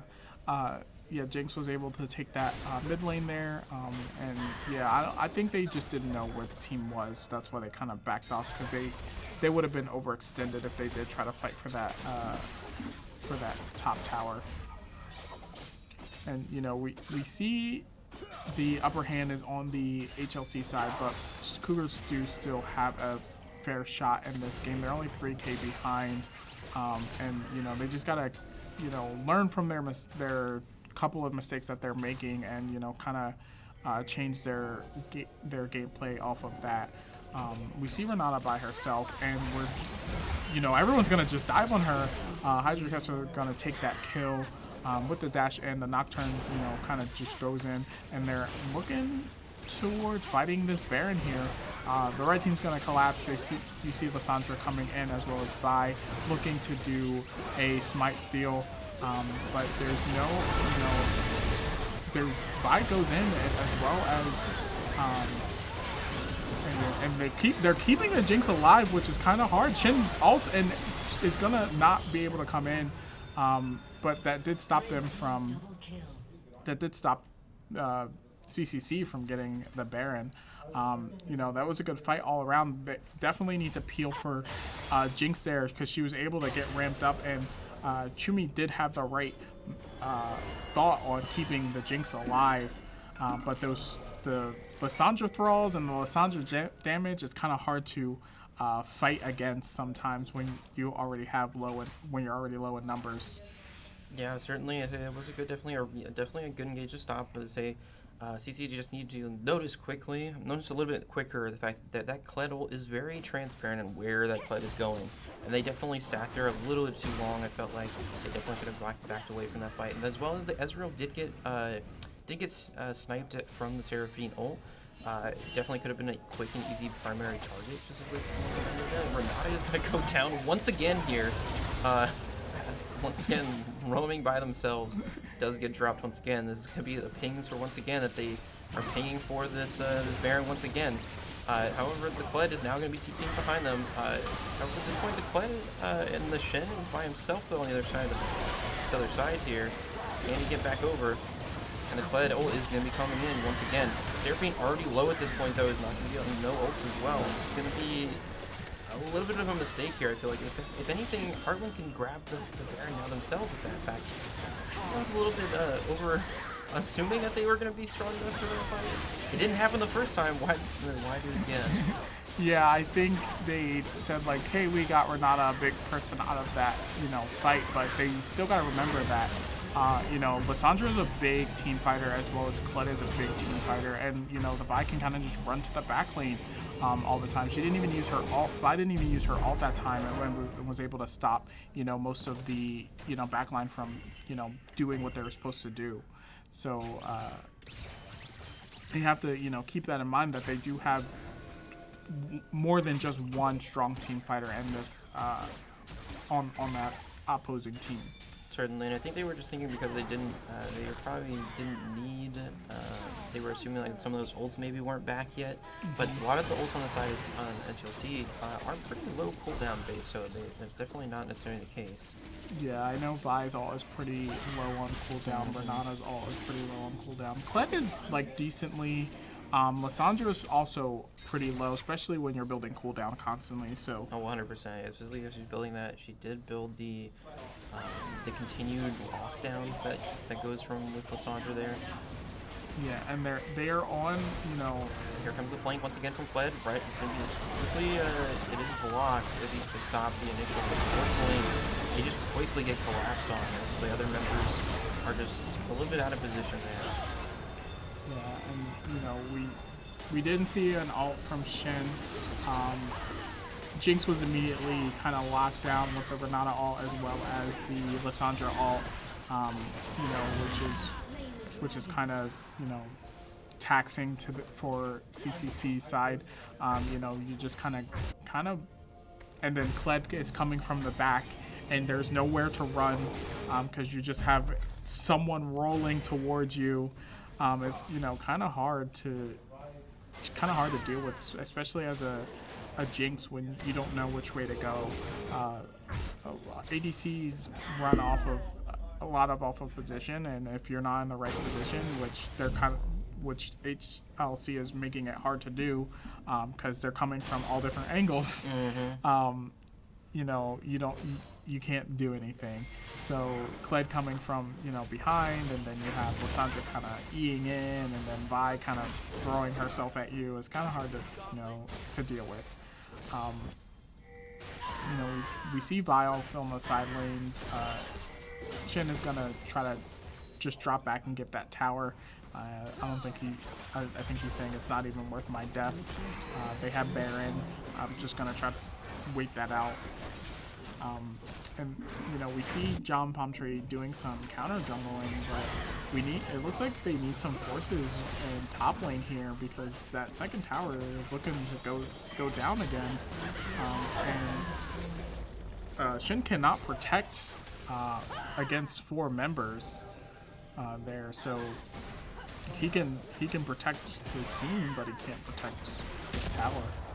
Certainly at this point in the game, with the fact that 2 of their members, at least the 2 carries on the side of HLC, being 7-1 and 6-1, definitely some. I mean, as well as they already have. Lissandra looks like she's likely going to be acquiring that 3rd item. She did go for the very expensive purchase of the going for Rabadons here. Definitely continuing to ramp up that damage as well as ramp up that the control that she exhibits specifically within this matchup here. Being able to lock down the Jinx immediately, or lock down the Seraphine immediately, the same way that we're trying to lock down Renata. It's the same kind of concept. Yeah, and again, like, they have to take into consideration that they do have more than just Renata to, you know, think about when it comes to certain things. And we do see the Kled coming in. It looks like it might be running to Ahri, and Vi is able to run down the Jinx and, you know, kind of battery and assault her with the Kled ult. Hydra Catcher is going to Zonia's, but he is also ultimately going to fall due to being in that Zonia's. And, you know, that was a perfect team fight for the red team. They were able to kind of run them down off of the being overextended to try to get the tower, and then, you know, go straight on the Jinx. That is a lot of distance that they covered in such a small amount of time, from the tower to Jinx, where Jinx died, is, you know, kind of crazy. And we do see the red team resetting here, just to buy items and, you know, reset for the health.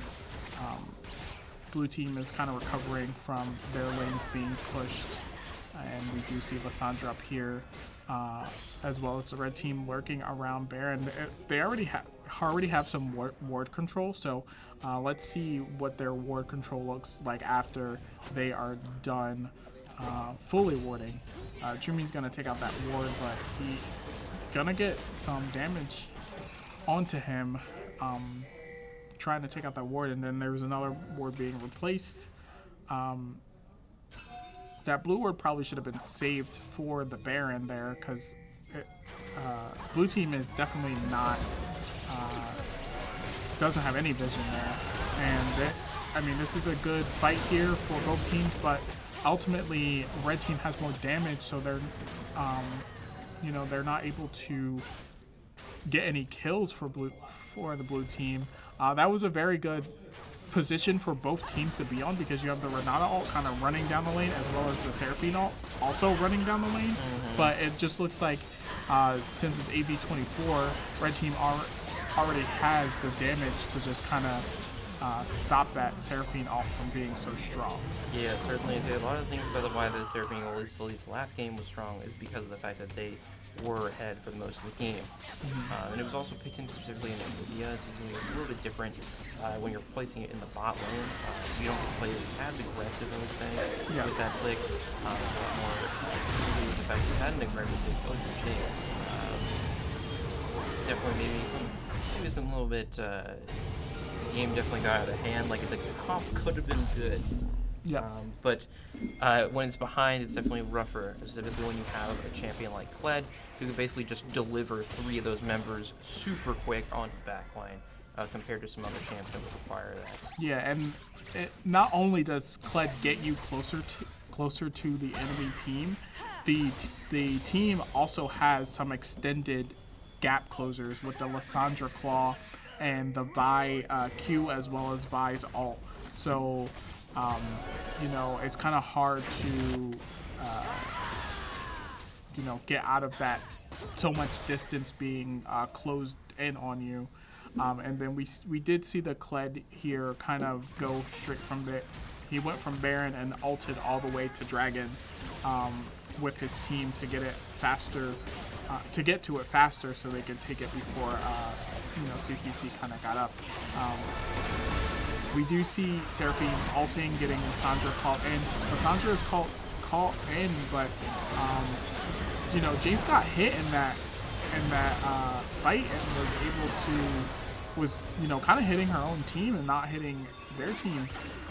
She's gonna run into a thrall and take some damage, and Lissandra is going to EN, flash, W, and Q, and take out the CCC and ace them, and it looks like this may be the game here, with a victory going to HLC, taking out this Nexus and ulting into the fountain.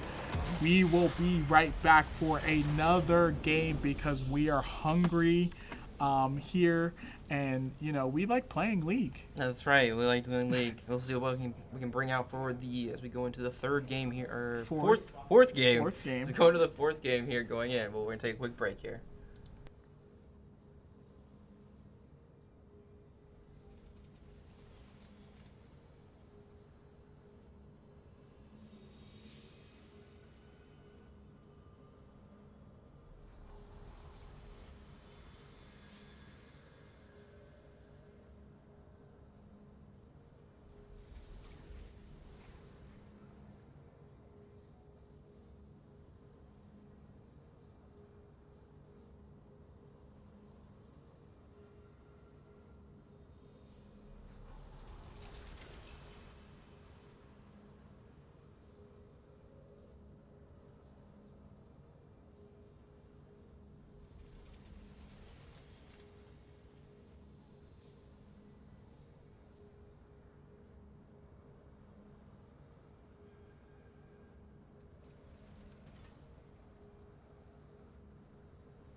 And we are back with another game of League. We have here a fourth game between HLC and CCC here. We're going into these picks and bans. From the red side HLC, we have you and me. Not actually you and me. We have Yumi. And then from the CCC side, we see that Jax and the Yi get banned here. Both good, strong champions. Yi is always a menace in the Summoner's Rift, as well as Jax, who can see a lot. That's all we really know about Jax, is because we can't see his face. So we don't even know what he looks like, honestly. We just see lenses or eyes there. And then on the HLC side, we see the Xayah, again, a respectable champ to ban. You know, she's always good, especially when you're running at her. And then we see a Sylas ban on CCC. Sylas is kind of also a menace here. He just does a lot of damage, and then he heals it back up when he's less than 40% health. And then we see the J4. The flag and drag is always the common move for most J4s. If you don't know how to do that, then you probably shouldn't play J4.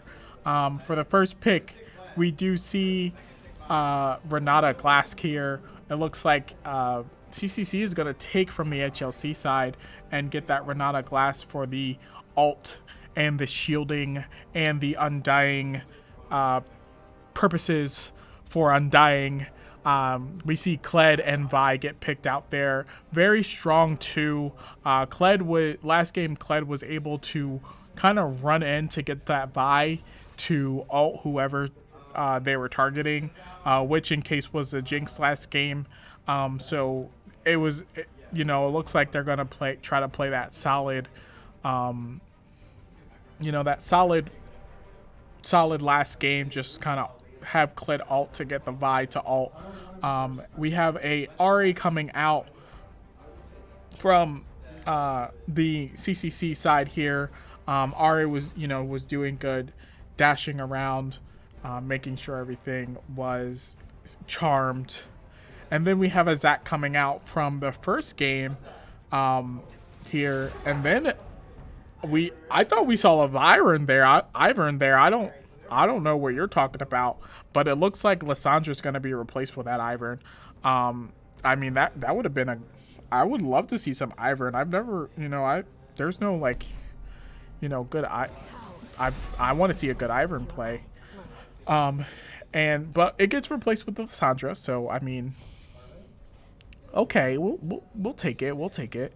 And then we see the ban here from HLC. It's going to be the Ashe, which is a good ban. We don't see any bot lane from there. And then the Ezreal is also going to get banned. Ezreal is just, he's a meanie. I don't like him. He's always hitting me with a Q. I can never dodge his Qs for some reason. I usually have to go all the way back to my tower just to, just to dodge them. We see the Sivir coming out here. They definitely don't want any more running utility. CCC doesn't want any more running utility at them. They already have the Kled, the Vi, and the Lissandra. And then we see a Samira ban here, which, with all of that, it makes sense to ban Samira. And the Jinx pick goes to the HLC side. I think Camden County was willing to give up that Jinx because she can kind of get they're able to run her down with that Zac, but they have to be really careful with the Fiora here. Fiora can go either way, top lane, but I believe Chumi is very confident in playing this Fiora around Kled, especially with the parry into the ult. And then we have a pick from CCC, Kai'Sa.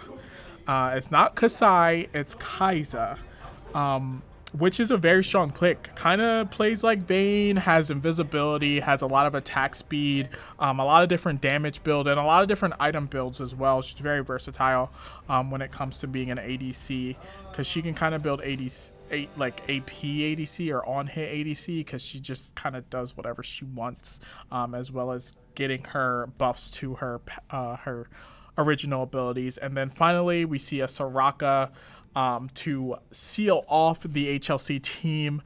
Soraka is a big game maker and game changer with all of her heals. So it looks like CCC may want to get heal cut early for the Soraka. Just have that I believe Oblivion Orb. I believe it's Oblivion Orb. There, just to kind of take the healing down a little bit, because Soraka, if you kind of leave her in the back with Jinx and she's just kind of shielding everyone and ulting and silencing people, as well as snaring if you stay in her silence circle, she could be a big problem with Zac, Ari, Renata, and pretty much all of them. It's kind of hard to get out of that, to not be silenced by Soraka. But we are going to put ourselves back on a break, and we will be right back once the game starts.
And welcome back, guys.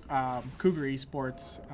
I am your caster, Siskonic, and I also have Fallout here again. He's giving me all of his presents, and it's a present.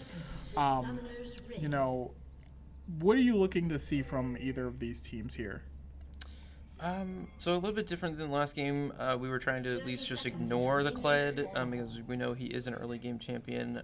This time we kind of want something that can at least handle and deal with him this time around. It seemed fine, like the way he was playing very well with Shen.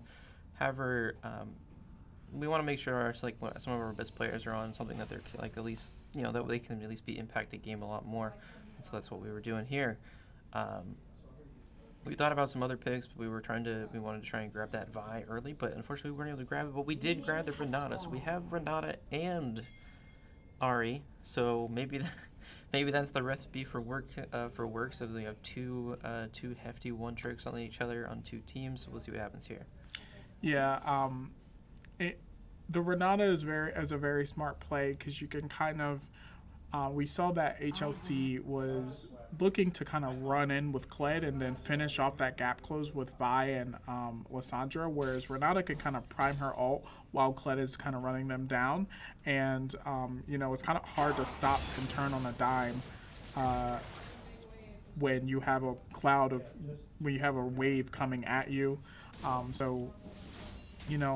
That it is a good pick in that sense. We did switch up the Fiora as well, and hopefully we're able to see some more action up in the top lane here.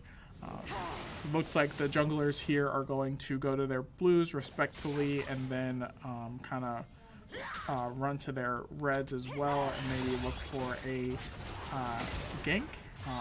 Each lane are kind of just quarreling here. Renata's gonna get the Q onto the Soraka and be able to stun down the Jinx and Soraka when you throw them together. It's kind of like a Zac. I believe it's a Zac E. No, a Zac Q. When you bounce them together, they get stunned there. Zac is looking to go up top here with the lane and is able to parry that item and then leaves Kled to flash forward and try to Q back to get out, but it throws him right back into the Zac slingshot there, and that's gonna be the first blood for the Cougar side here. Yeah, that Fiora, especially getting that first kill, and it's definitely continuing to see another gank camera going straight onto the Lissandra here. Lissandra has not committed her claw yet, but she will likely. She does take it. Should likely get away. Ooh, very close there. Yeah, that REQ was very close. But Lissandra is able to get away with that claw. I think the reaction of Ahri should have been a lot sooner, making sure like her claw, she was like on her claw quicker. I feel like that would have been, them going their separate ways faster would have been easier to kill her. Yeah, certainly. I think there was a little bit. They didn't necessarily see the claw initially, but then once they did see it, it was like a little too late at that point. Yes. And that was a good. Again, that was a good gank for jungle. Lissandra had to go back, giving Ahri a little bit more free reign to farm here. Zac is hovering the bot, getting the Scuttle Crab, and say it's the second time he's been able to double Scuttle Crab this jungler here, so that's really good to see. We are expecting this gank though. They did see the Vi coming from that distance. They walked over that by that Scuttle Crab that was just acquired there. So smartly he's able to get out, no issues there. Yeah, and Zac at this point hovering though, right next to it, does get spotted out. It looks like this could be a little dangerous. Yeah, it definitely could be a little dangerous. A 3v3 there. Kled up there, pushing the wave in, as well as, bot lane pushing the wave in so they can respectfully reset Hydro Catcher getting some damage on the Lissandra, but it's low in mana, so it looks like they're gonna have to go back a little sooner than later. Ghost is looking for a recall. Definitely bullying and confident in the walk there when it comes to walking up to their tower like that, especially with no one around. But making sure they recalled, so when they recalled, they're able to push it to the tower. Certainly, there's a very large wave here at the top side right now. We do see Vi is in the process of possibly posturing up there once they clear the chickens there, and they're just gonna move up to Krugs likely, and then likely move them to a gank up here because there is no wards on the side for CCC here.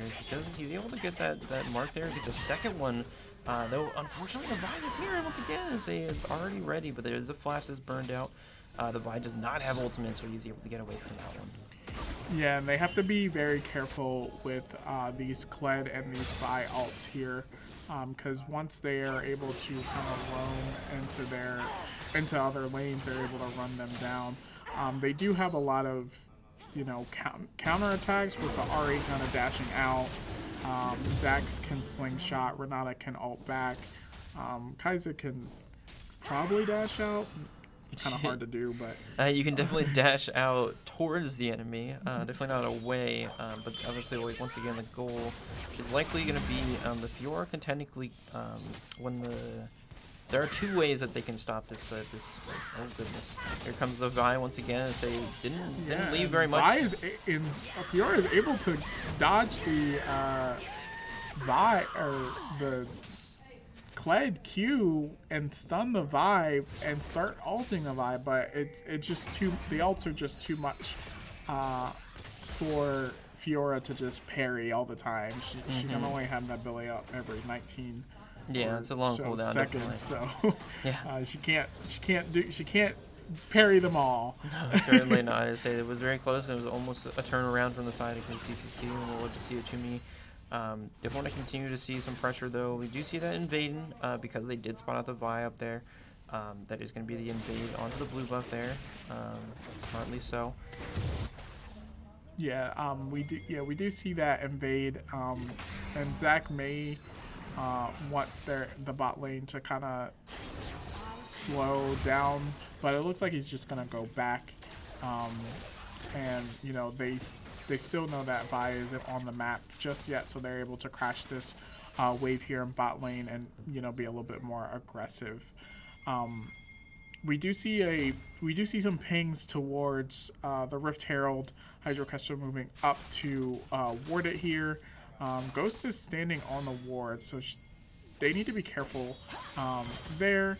And Chumi is going to look to fight this Kled up top here to get the lane prio. And we do see Lissandra making their way to the Rift Herald to ward it. And Zach is on it, but Vi is all the way in her bot side jungle here, and the blue's already taken, so there's no there's nothing significant for her to get.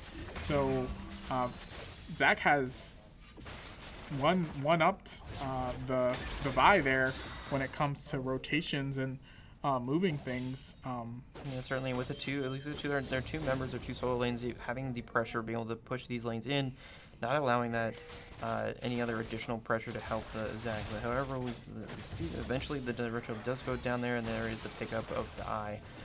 They are going to sling it up quickly into the top side, it looks like. Maybe a revisit gank onto this Kled here, but the Vi is kind of waiting in the wings. At least is going to is in the process of making their way over here. May not be the best dive here. We'll see. Renata unfortunately does miss on top of does miss on that Jinx there. Definitely could have resulted in a death there. Just a little bit too much. A little bit of I think a better choice, instead of trying to get that stun off on both of the Soraka and the Jinx, push her forward so she has less time to react to the ult there. Certainly.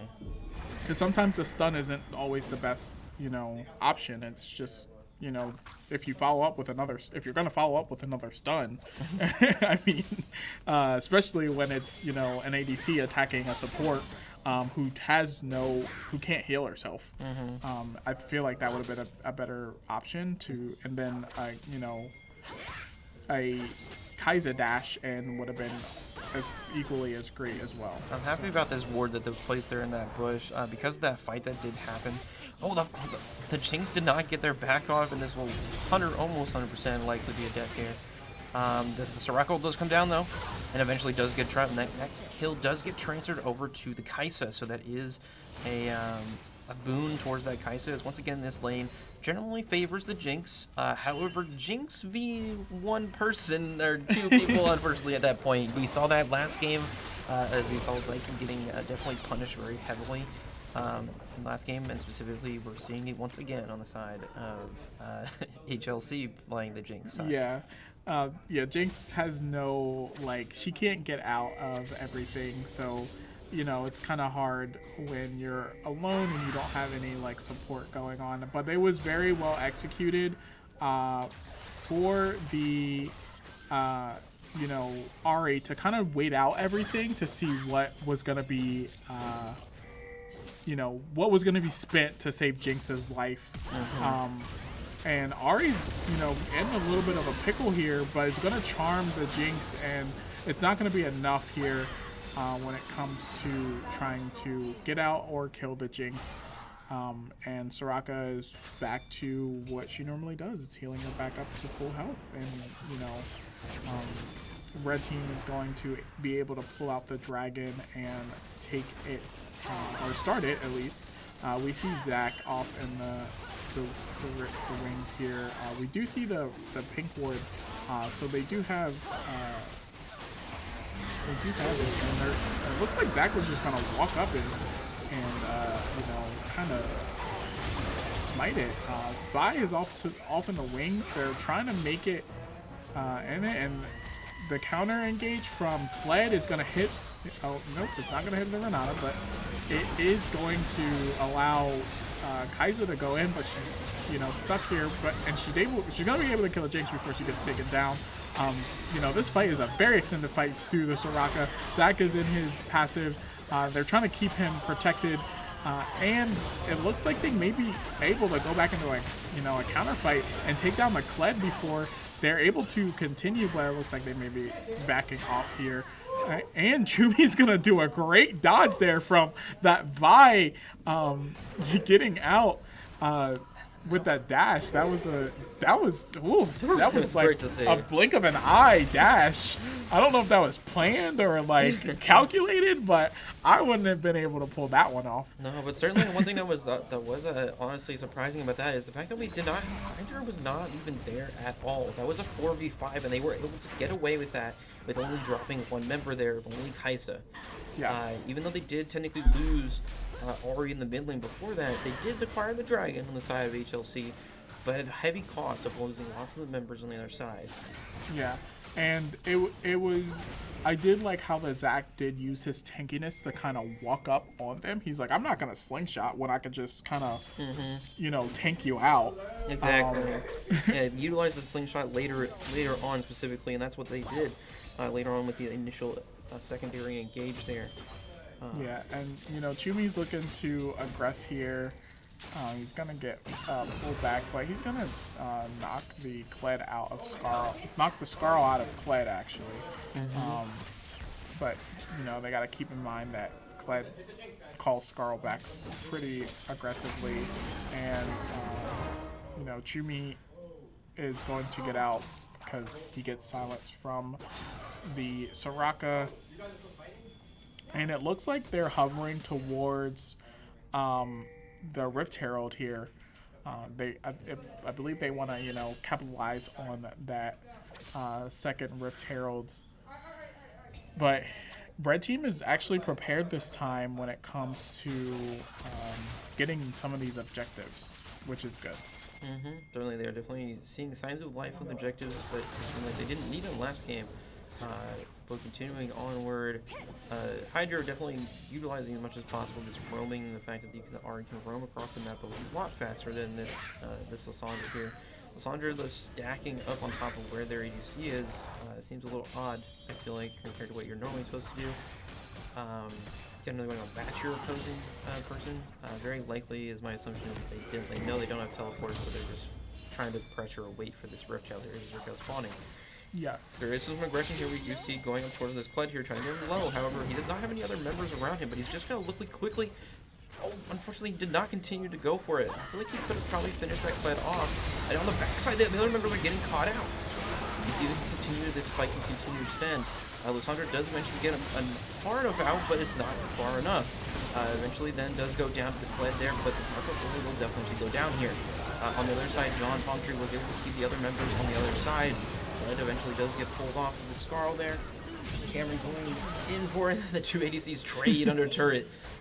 Between the Fiora and the Renata here, should be able to easily secure this Rift Tail here. But that was a very very topsy-turvy, very clown fiesta fight. Is the best explanation. But resulting in definitely a boon towards Canyon County, which we'd love to see here. Yeah, and I feel like some of the team members from HLC weren't prepared for that fight there. We saw, Soraka kind of already have health, but I didn't see any of their team kind of like coming towards to help. It looked like they were kind of running away, and then Lysandra kind of jumped in and they were like, oh wait, maybe we should fight. But the Renata ult was already out, like things were happening too fast for HLC, to keep it going, and then you had Kled kind of run in after and then kind of die. So we were running in one by one. It feels like trying to figure out what they wanted to do. Certainly. As a definitely resulting in a better fight on the side of Camden County. So we continue on to see these matches here. Jinx is in the pit right now, trying to clear that ward. However, he's going to get jumped directly on top of and will likely explode quickly. Yeah, but of course, the Soraka heal does go out. Unfortunately, Kaisa does get popped. Jinx is still alive, but then finally does get popped. Unfortunately, the Fiora was not there at the beginning of that fight. Did randomly pop the Rift Tail there. Likely was trying to ward, and so started channeling that. A little bit unfortunate there. Soraka does jump out, unfortunately does get dropped down. Kled is not here in this fight here. Vi does jump away. Yeah. The objective wasn't even taken. About that. Yeah, the objective was totally ignored that entire fight. I'm going to be honest, I feel like a lot of people wouldn't have died that fight if he didn't. I feel like he didn't realize he had Rift Herald. Yeah. I'm curious how long he was channeling that. Little unfortunate there, but we continue on. We do see the Lysandra teleport going towards the bot side. The Ahri and the Fiora have not been able to back yet, so this will be a little dangerous. Kled did get definitely a hefty amount of damage to that top, able to push that wave way up. And the Fiora does not have TP once again. They are going to be making their way once again to this dragon. We do see Vi, though, is backing on the other side there. They don't know that, but they definitely could quickly burst this down. They have tons of vision on the side of Camden County to see into that jungle there.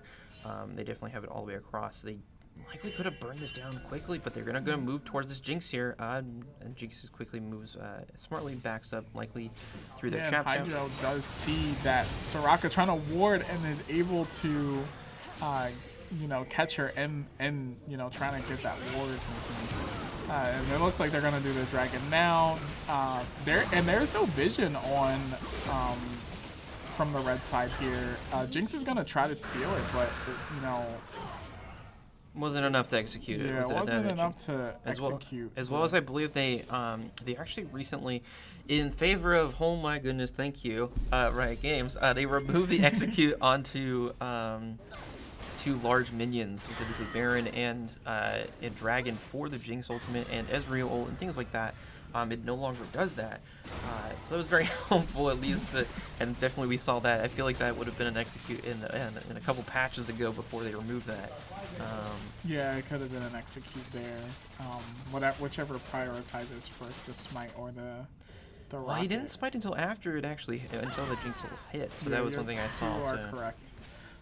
There, and we do see the Vi up here kind of matching the top lane, so it doesn't fall.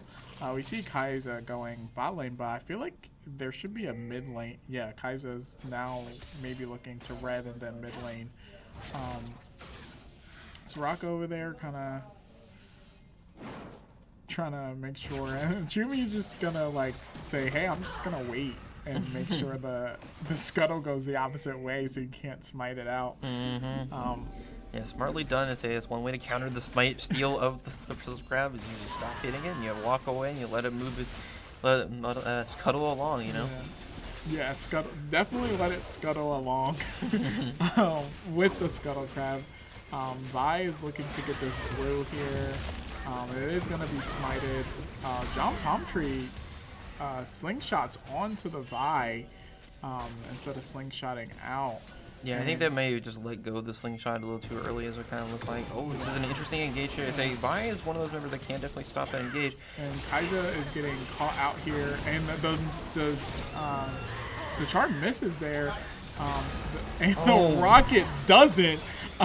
With everything going on, you know, they are definitely trying. Soraka, Renata getting the ult there, and the charm going in, but this is a very dangerous fight because of the fact they were already down their ADC. This is maybe not this most optimal thing. Probably should have just like looking to defend for the turret instead of this aggression. But especially with the fact that the last time they fought, they deleted the Soraka immediately. Yeah.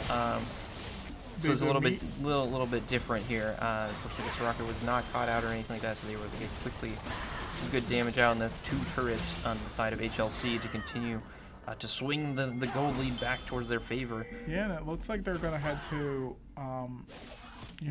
Baron, and Soraka doesn't look pretty tanky, but she has the plant there, and she just provides security of having her other teammates healed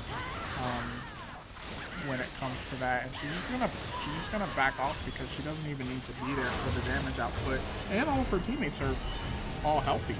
So that was a good Baron play for HLC there, making sure that they picked out who was caught out. Chumi is going to take this bot lane here, or at least attempt to. Able to get it, but is half health, so they might need to back out pretty soon. Yeah, we do see the numbers of red quickly shifting. However, they are going to be spotted out with that scrying plant there. We do see the pings that go down, but they are not committing. There's no committing to those ultimates as Fiora is able to make their way out. Yeah. Looks like Kai'Sa is top lane, but the entire red team is bot lane, and they did see that, so they're able to push this top lane a little bit more. And it looks like the red team is going to get this bot lane tower here with their empowered minions from Baron, and I believe Cougars kind of don't know what to do here. That's what it feels like, but they really need to like kind of hold tight and try to make sure the lane doesn't get sieged. And red team is just, making fun of Chumi by just standing in the bush and trying to keep the minions empowered. So it's harder for them to go. And Chumi is going to run in, and we do see a somewhat of an engage from Cougars, even though there's a Baron buff on the red team there. I think they were looking for a pick for Jinx, but then they realized that there are other teammates there. They might get spited out on a ward here. And Rocket gets charmed here, and Kai'Sa dives in to get the kill, but is unable to do so. Soraka goes down, the Renata ult goes out, but I mean, they're already, losing a lot of health. Trying to extend to that Jinx and that Soraka, they should have just kind of backed off once that Raka was uncharmed there. Yeah, and take the win of the flash, unfortunately. And flashed out, but, that was... Yeah. It was an interesting choice. Definitely a little bit of over aggression. Yeah, especially when their entire team was so far away. Yeah. I could see maybe that would have been a little bit more helpful if like the Fiora happened to be, or at least like 1 or 2 members happened to be on that went like the northwestern side of the pit. However, every single member was on that southern side, and that did not, unfortunately, did not go as planned. Unfortunately, the Kai'Sa is not 14-0 and is not going to be jumping in and queuing and instantly popping anyone. I don't think Soraka was low enough. No. And Kai'Sa doesn't even have a collector, so it didn't make any sense. Not yet. No. Yeah, not yet at least. But it didn't make any sense for the Kai'Sa to kind of jump in there like that. But we are resetting here. Chumi is going to be bot lane harassing the Kled. It looks like majority of the laners are gonna be the CCC laners are gonna be in on the Baron side. But it looks like Chumi's getting collapsed on if he moves any closer, and he dashes in, and he's gonna get queued on by Kled, but Vi is right behind him with another Q. He's gonna parry and dash out, but he got the reset, but he's gonna get ran down from the Jinx and the Kled and everyone else, and he is not able to make it out, even though he tried so hard. Yeah, tears go out to Chumi. No, 100%. We do see some the ping calls go for the top lane turret. However, this I don't necessarily know if this is the correct call. We're gonna be trading possibly an inhibitor turret for maybe 2 turrets, but I mean they're gonna ping all there are the pings for the inhibitor if they continue on, if they do not pack for this at this current moment. Yeah, definitely have to go back here. There's going to be a rocket being sent out and cancel Renata's back, and Hydro Kestrel's just going to immediately go in, charming the Vi, and Vi's going to ult, and then Lissandra's going to follow up with another ult.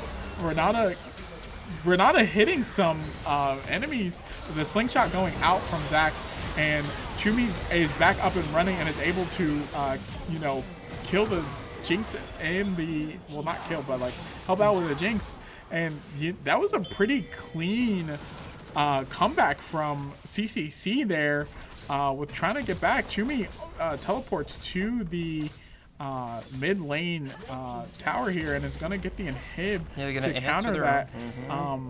Vi is looking to at least try to fight for it, but Vi is out of mana there, and the call is to go right back to the inhib, just to secure that so they can get Baron. But the thing is just like you have mid inhib, but they also have bot inhib, so you have to keep sending someone bot lane, and you don't have a teleport. And Kled is looking like he's coming up on his teleport, and we just use teleport to get the mid inhib. So they're a lot closer to Baron than you think they are. Yeah, certainly, and especially with the fact that they are definitely still ahead. They are ahead by 2. It's only 2k gold at this point, which is slightly meaningless at this point, but that's still enough that could definitely suffer some consequences here. John Pumptree does get caught out, unfortunately, and Boulder's unfortunately Kai'Sa there is overextending. Like there's no reason for them to be there. That's just it should be just letting that member die there. This might even be the end of the game, I'm gonna be honest. Like these catches are unnecessary movements that resulted definitely in too many deaths that were unneeded at that point. Hydra is able to quickly get out, save some safety nets from the Renata. Unfortunately, Renata then drops in their stead, and I don't know, with the amount of members that dropped there, and the fact that there's only one more turret in the Nexus here, it's going to be close. It might be we might have a similar situation as last time, though. There's only going to be 3 members up to defend this, though, in a couple moments here. Yeah, Hydro is in the wings trying to get some charms out, or get any sort of damage out here, but the slingshot goes out to Soraka and is able to kill the Soraka, but there's an immediate stun from Kai'Sa. Kai'Sa is able to dodge. The slingshot goes out again, but Jinx is able to finish off the Nexus and say, they're done. Get out of here, I'm done. So I was looking for a catchy Jinx quote, but I couldn't find one in my library of Jinx quotes. But we will see you once more. No, unfortunately, No, that we is. won't see you. Actually, that was game because it was 1v2, and that made it our last game. Good job to both teams. Victory goes to HLC, and I'm gonna leave it off to Zach. Certainly, I say that was a definitely a hard-fought game, as well as very very close. I would say with the final as we get into that final fourth. We were trying to push to that fifth game. Unfortunately, was not able to. A little bit too many compounding mistakes as we kind of delivered. We have learned to obviously let people die where they are and just kind of play back defensively, especially when we're in those kind of those situations where it's so volatile, specifically in that end of the game there. But good job, great job on the other side of Heartland. Were able to secure those wins there. Good luck to you in the rest of the playoffs. And unfortunately, as we do drop in playoffs, this will be the last, at least for now. We might be playing in some other smaller tournament at some point soon, but we'll see here.